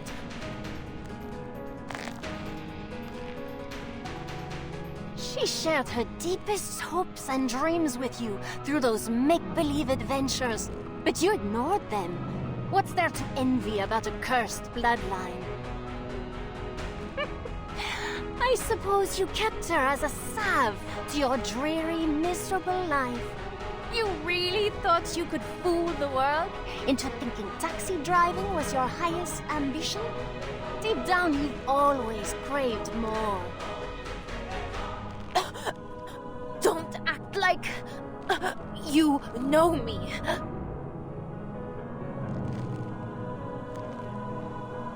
But I do know you. I know each and every one of your wicked thoughts better than you do. She told you to burn the diamond, but you secretly desired it.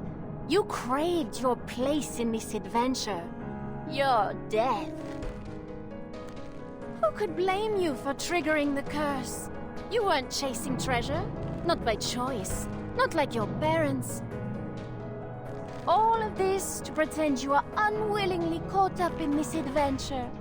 You even get to play the savior. And oh, how your dear little friend fits the role of a damsel in distress. All you need is a villain. And that's where I came in, just as you wished. Of all people in Paris, why did I come to you?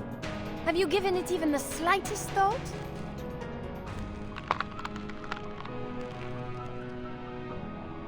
Admit it, Adele. You wanted me to hurt Celia. You wanted to kill her.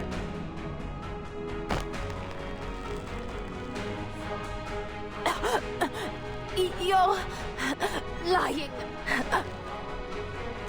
Ah, yes, lies. She lied to you too, Adele. You really are a perfect duo. Two little liars keeping secrets from one another. Allow me to reveal another secret. Destroying this diamond will bring an end to more than just me. It will end her as well. Though perhaps, without her, you might at last be free. That's not... true! Don't listen to her, Adele.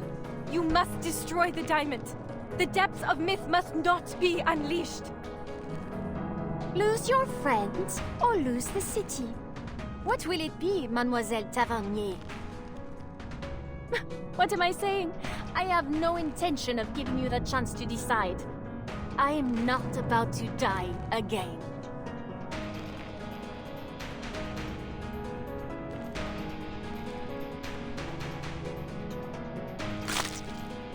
Ah!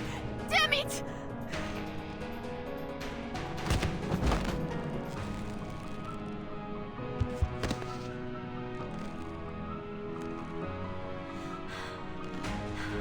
Funny that. I'm not ready to die, either.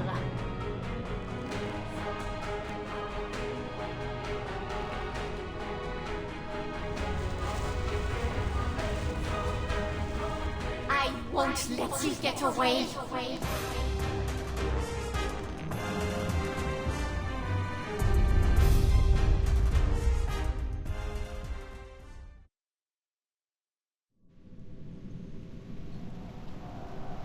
She's going to destroy the key, Beryl. If I don't intervene, all I've worked for will come to nothing. Give me one good reason I shouldn't shoot. The rift of the archive of imagery has shown no signs of closing, Professor. Look up again. Watch closely.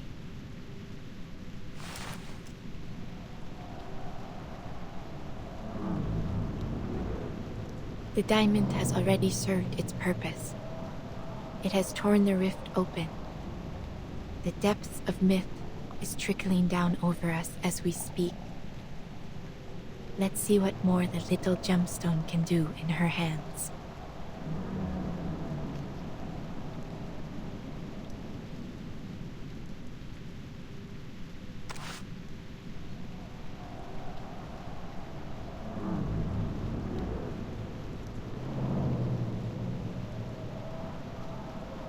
Celia, you said you'd buy me a good luck necklace after you publish your paper. Will you keep that promise?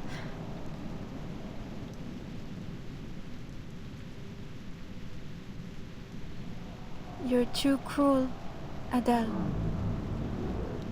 Why didn't you just tell me? I wouldn't have had to write all those silly letters.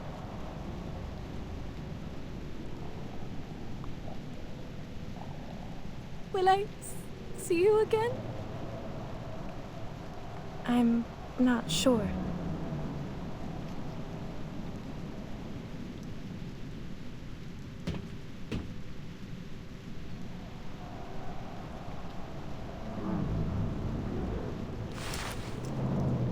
The art of resurrection is elusive and unknown. I don't know what will happen after the diamond is destroyed. What Felicienne said, it was just speculation. There's no more time, Adele. Make your decision. Now.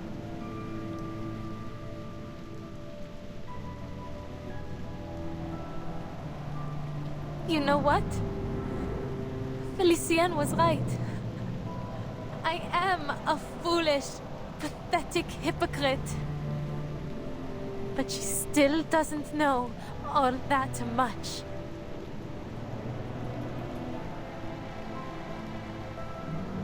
You were never the damsel in distress. No, you're the hero. The adventurer. You were the one who uncovered all the clues. You were the first to embark on this journey. You're more of a tavernier than I'll ever be, Sissi.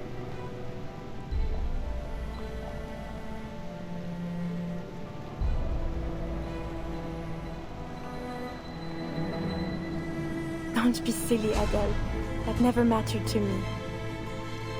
It wasn't the tales of gemstones or adventures that drew me to the Tavernier family. It was you. Me? You've always been so driven and sure of yourself. Even when we were kids, you never hesitated, never looked back. I wish I could live without regrets like you do.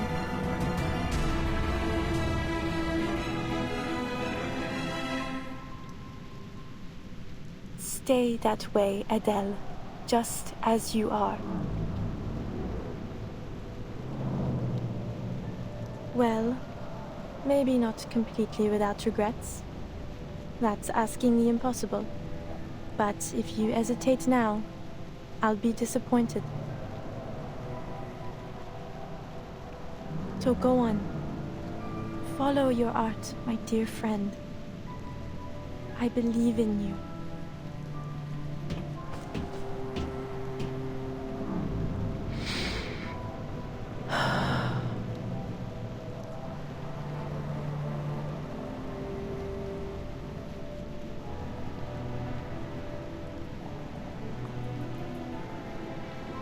Par le feu est purifié.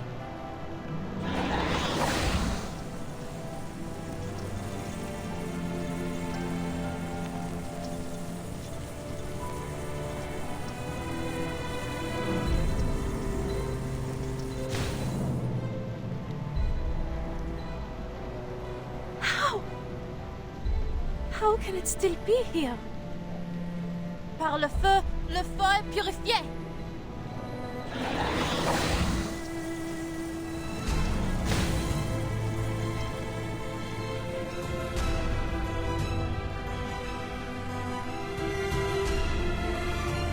I burned the beast of Gévaudan. I even burned Felicienne. So why can't I burn this diamond? It is from the depths of myth, isn't it? Surely it can't survive your fire. It isn't possible. It's only a symbol. A primordial symbol, yes. That is precisely why it survives.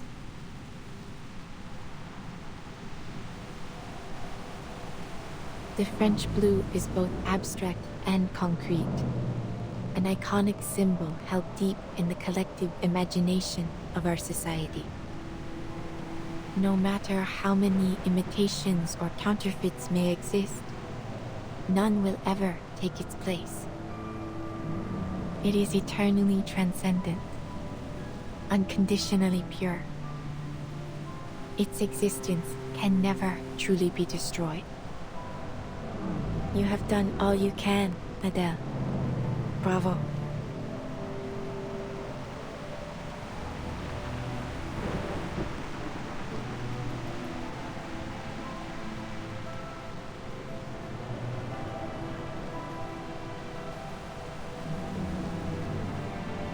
But I failed to destroy the diamond. Celia and Felicienne are...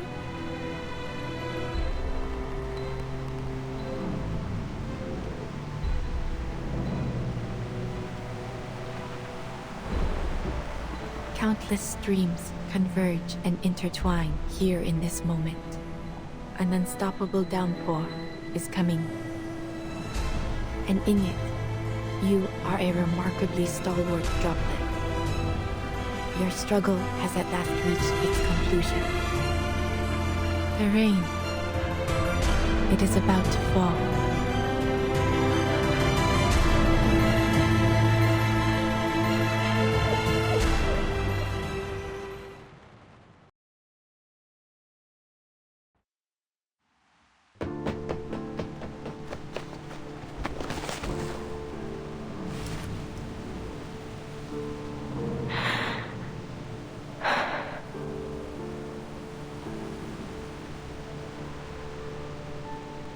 Just as it was meant to be. What? This ridiculous sight.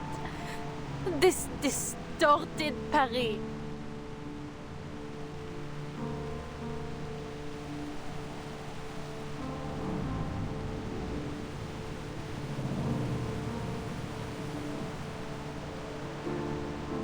The July column just turned into a bilboquet. The Vert Galant statue replaced with some bizarre lobster. And my friend is disappearing before my eyes. And you're telling me that all this was meant to happen? It's all so meaningless. So absurd. Is it?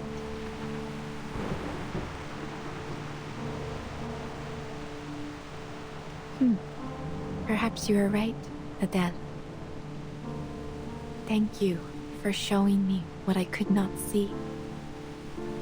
Fate, destiny. It has become nothing more than an absurdity. A tangled mess. This storm should never have come to pass. Storm?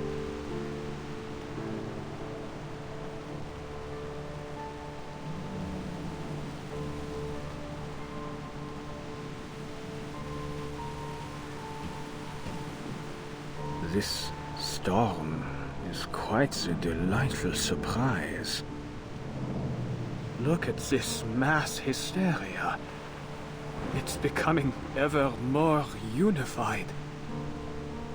As if some force, some will is drawing them together, controlling them.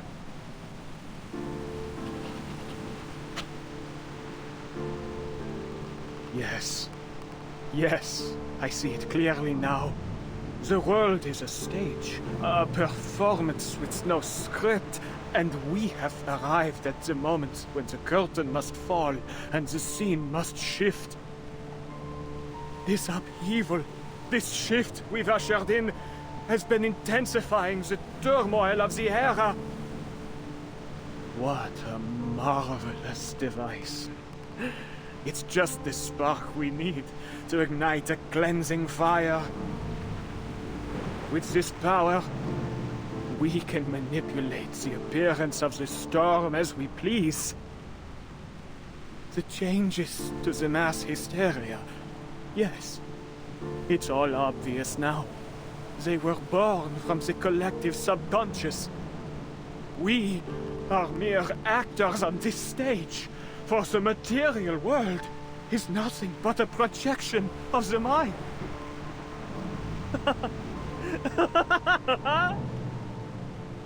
Their dialogues are but borrowed lines from ancient scripts. Their passion, their love for life, an oblivious repetition of the same narratives. The play has no script, yet tells the same story. This material world, it is nothing more than a flicker on a cave wall. I've seen it. The ultimate truth. The truth that even the transcendental law feigns to hide. But I've seen it now. I've seen it. The depths of meat itself will also be corrected, just as all the errors of the reality. But who decided which of these errors are wrong to begin with? Or perhaps what is right is essentially an endlessly repeated chain of errors.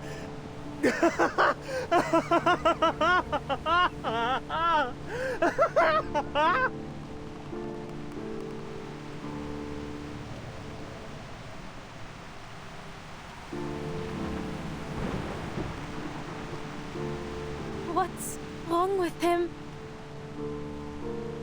He has seen the fruition of his life's work, and it has driven him mad. But mad or not, none of it will matter soon. This whimsical era, along with the Paris we know, will be washed away in the coming rain. Is this some kind of joke? Am I missing something? An era wiped out by a little rain? It doesn't make any sense.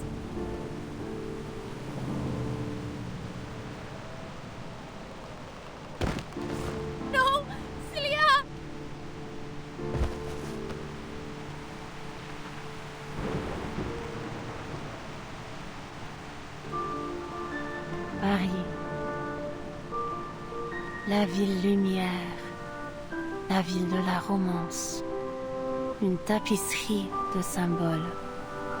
Elle n'hésite jamais à montrer toutes ses émotions, les passions chaotiques de points de vue qui s'opposent, les complots mis en scène dans ces ruelles anciennes et étroites, parce qu'elle défend ton droit de choisir, de crier ou de te taire, de regarder en arrière ou vers l'avenir, de vivre sous une monarchie ou une république, et une myriade d'idéologies. Tu peux te jeter dans le maelstrom ou en créer un nouveau toi-même.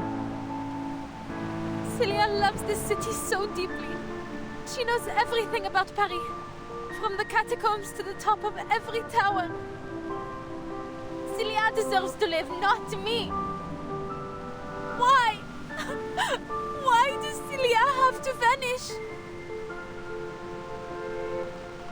Nous nous tenons dans un vaste jardin où les sentiers s'entrecroisent à l'infini, accueillant des bifurcations sans fin, des choix sans fin. Hernani, Notre-Dame, les montgolfières qui flottent au-dessus du palais Saint-Pierre.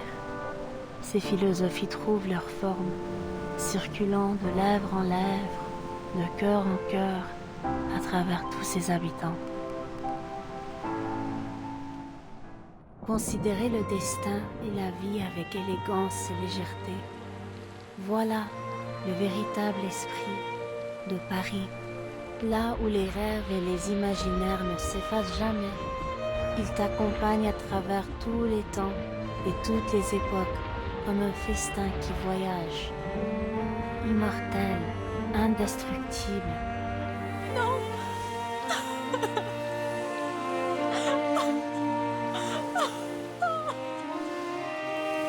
What more is there for me to seek in this meaningless, inferior world? The true world, the one that matters, has already descended. Voila. See that? The clearest, most perfect water at the bottom of the archive. Now, so close. Almost within reach. In the deepest, most pristine layer of our joint consciousness. Éternellement vrai, éternellement gravé dans l'esprit.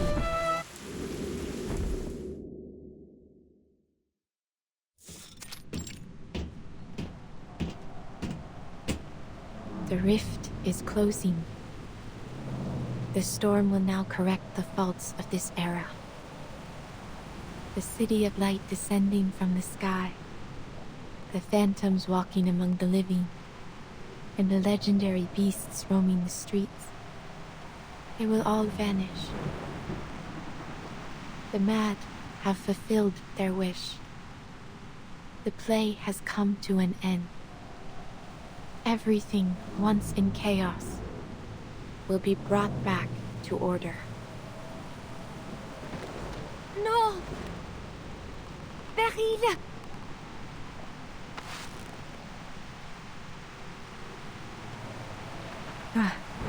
You have awakened.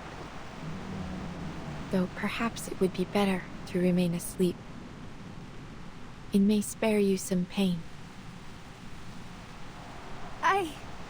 I am no coward, Beryl.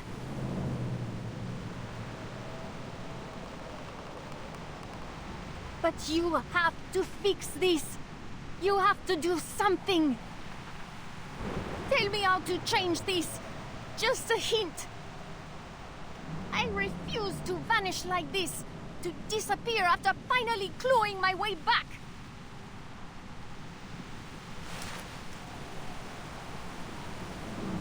Those worthless grovelers who can't even use arcane skills, they deserve to die, not me. This world belongs to us. Don't you dare turn your back on me, Beryl Buanish. I will report every moment of this to the Guiding One.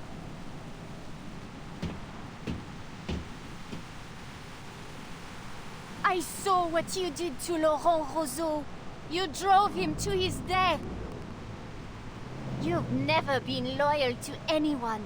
You're nothing but a soulless profiteer. You care for nothing.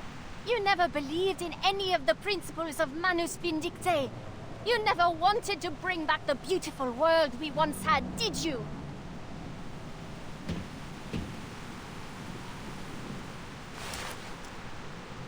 How amusing. You seek my help, yet accuse and threaten me in the same breath. Do you think you speak to me from a position of strength? What would you do if our positions were reversed, dear Felicien?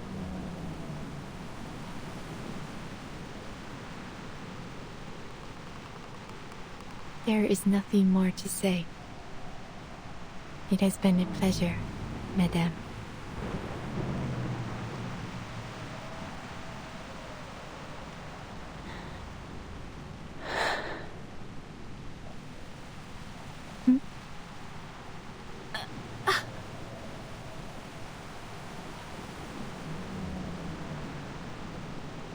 Please. Please. Help me, Beryl. I don't want to die. Très bien.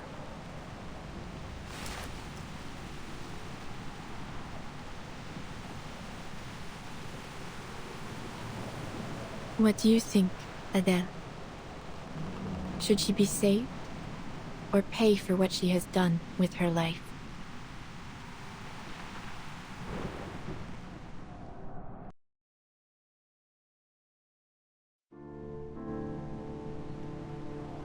Sounds like you're just trying to pass the burden on to me.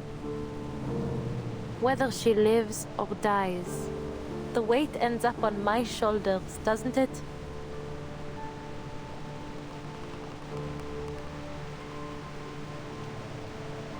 In many ways, you two are alike. Neither of you can stand by as fate attempts to pull you down its path. You fight.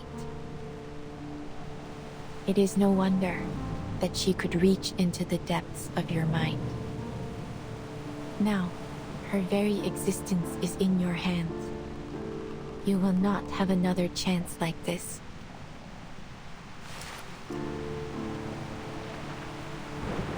Your friend and the original Felicien perished in the same way. It is likely, then, that she has returned to the depths of myth. Should Felicien live, she may become the key to discovering the truth of that realm. And in time, you may even find a way to bring your friend back. Yet, should she die, you will have taken a fitting revenge, and her torment of your body will end at last. Swear it then. Swear that every word you just said is true.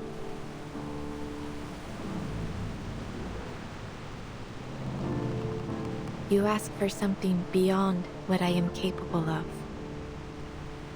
As you know, Arcanum has its limits. There is no absolute way to prove one's intentions or words, just as I cannot see all ends as clearly as I once did. Time is ticking. Give me the diamond now, or lose this opportunity forever.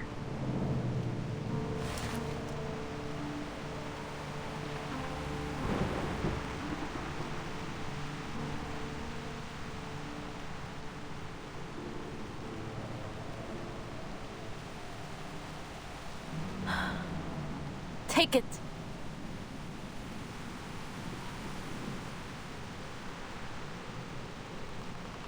Save her.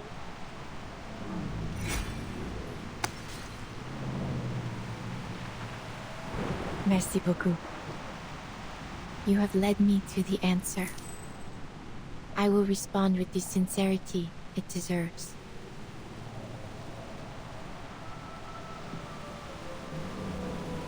As I have said before, your fates have converged. Felicien, your journey through the spiritual realm has reached its end. But you still have a place in the crown of the material world. Now, the Numa that has reached the edge of one world must begin anew in the next.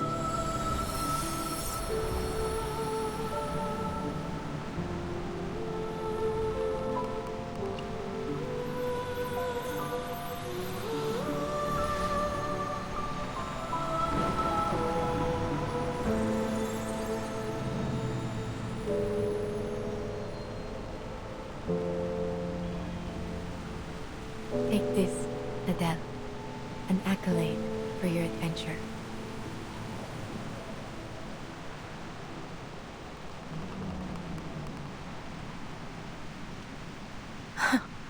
An accolade.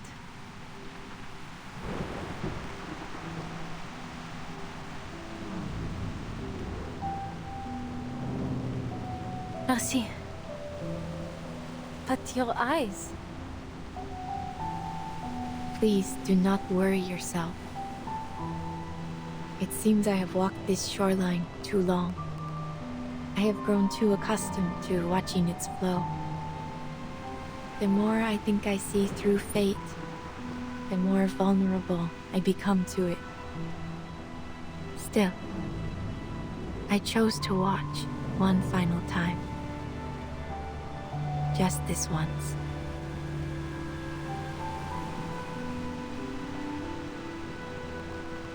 It makes for a fine imitation. Your flame separated the French blue from the smoky quartz it had inhabited. I simply gave it a new vessel, a clear quartz. It was the best that I could manage. I hope it will suffice. And I hope both you and Felicien will be satisfied with it. Will she wake up soon? And when that happens, will I still see her image in my hallucinations like before? You will suffer no more hallucinations. And she will awaken again, in time. Yet you will be the sole master of your body. She is but a soul quietly bound to it. So long as neither of you strays too far from the other, her soul should remain whole.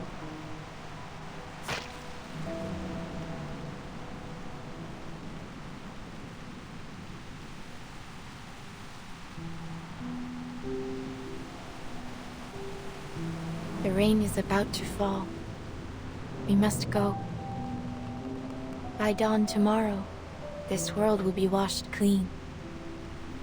I must admit, I enjoyed this ending of yours. But whether you continue to the next chapter is up to you.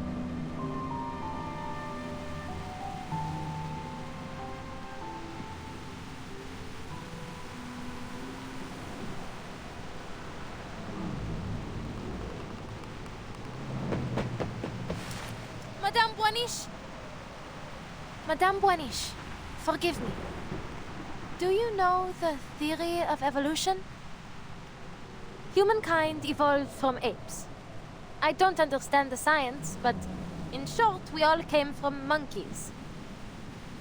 But then, where did that monkey come from? Are we all just a copy of some ancient thing? And if we keep tracing back, how did life even begin on Earth? Can we ever find that original spark of life? Is it even possible?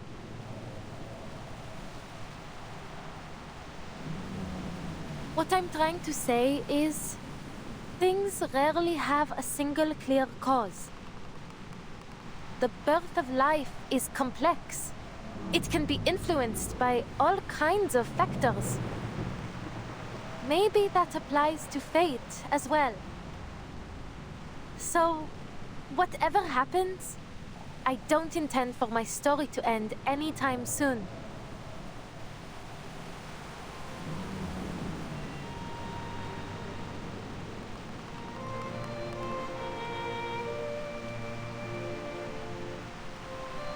Please, take me with you.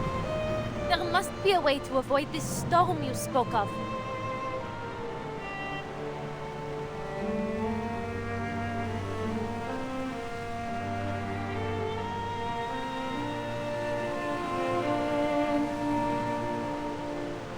I'll help you find jewels in return. Answers, anything. Whatever it is you seek. A generous offer. To honor your sincerity, I shall give you an answer. What is it you wish to know? The truth about the storm.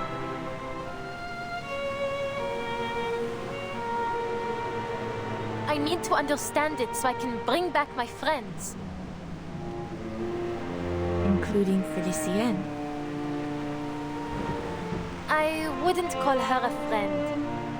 But for her to simply vanish... that's just... too merciful for her.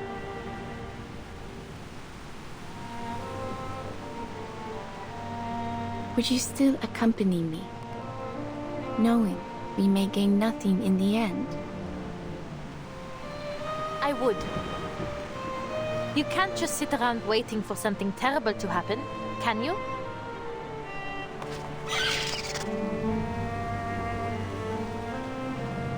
Indeed. I suppose there will never be an age lacking those who chase gemstones and answers about their fate. Perhaps a jewel hunter is exactly what my little establishment needs.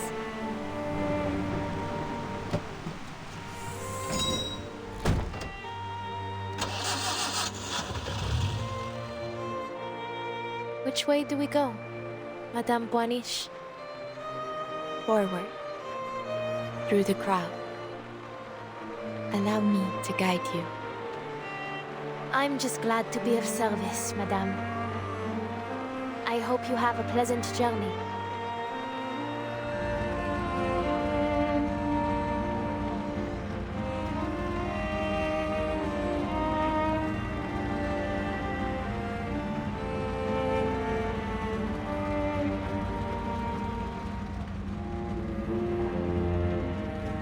For a long while going forward, I may not be able to divine with the same precision I once had. Yet this feeling of not seeing has a comfort of its own. If our fate truly is guided by a higher being, I must imagine they are blind. I hope that when I awake, you will have reached your destination.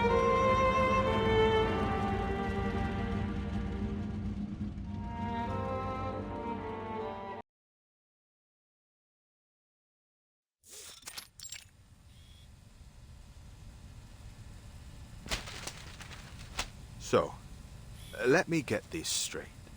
The fifth storm was brought forth by Manus Vindicte, and you witnessed the process firsthand. Based on your testimony, Miss Beryl Boaniche wasn't an accomplice of the Manus, and she even saved your life. Yes.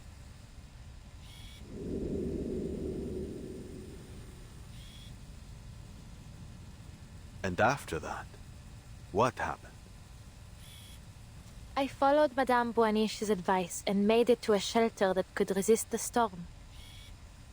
The rain got heavier and heavier along the way, but thankfully we made it there just in time. It's such a shame my little cab didn't have room for anyone else. I know that there's still a Paris out there, but it's no longer my Paris. Everything I loved there was washed away in the rain. Just as the prophecy said. And the rest, you already know. Thanks to Madame Boaniche, I wasn't left on the streets alone. The neighborhoods I knew, the people I once recognized, they've all changed. But at least I have my car. In any case, I still prefer driving the streets to staying in some cozy room. Madame Boaniche's work keeps her on the move, so I've been helping her since then. We even went to Delhi to sell her topazes. Oh, and I met her daughter there, Matilda. She's nothing like her mother. Everything she feels is written plainly on her face. To be honest, I get along better with her. Madame Boaniche, she's changed too. She feels more real now. More alive.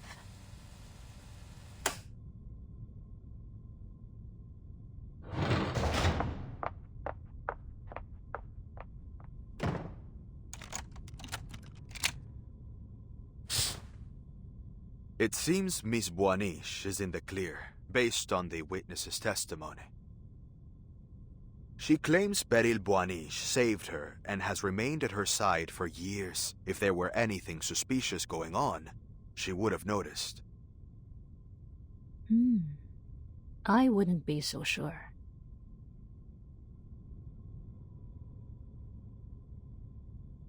You don't trust the lie detector results? Isn't this the most advanced top-of-the-line model? Advanced or not, machines can fail. I prefer to trust my instincts.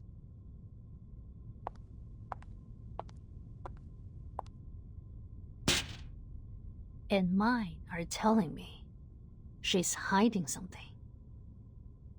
About the fifth storm? That, and the fact that Madame Boaniche returned so abruptly. After the ninth storm, she vanished without a trace.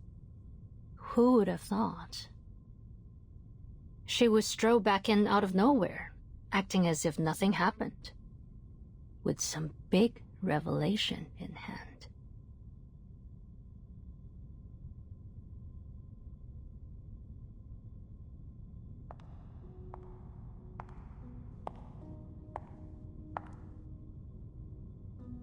Unbelievable. One sloppy mistake after another. You'd have been less conspicuous if you'd just written liar all over your face. You should count yourself lucky I covered for you.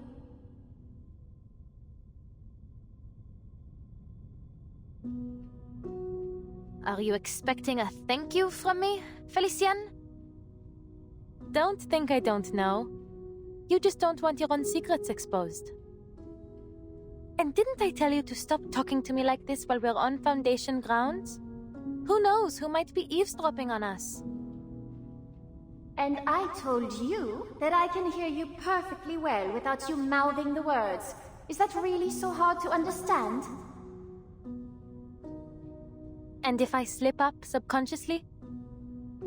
I suppose you might have forgotten what it feels like to have a mouth.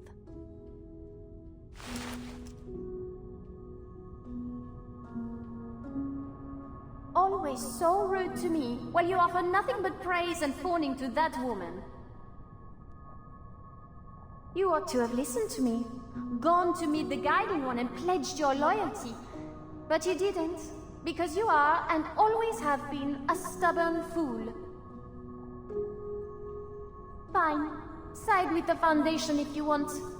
Call it ignorance, call it short-sightedness. Should I expect anything less from such rabble? But staking our lives on that woman? That is something far more than simply foolish. Do you really trust her so much?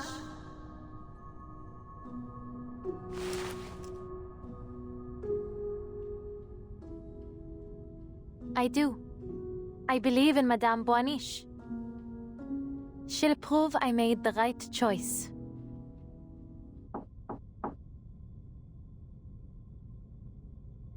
Who is it? It's me, Vartin. I've come to check on the status of my field mission application. Is now not a good time? Please, come in, Bertin.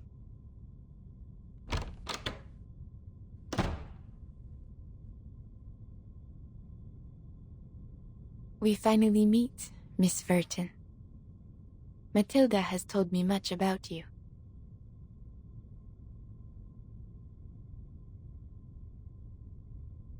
Then you must be Madame Beryl Buaniche. I see we can skip the formalities.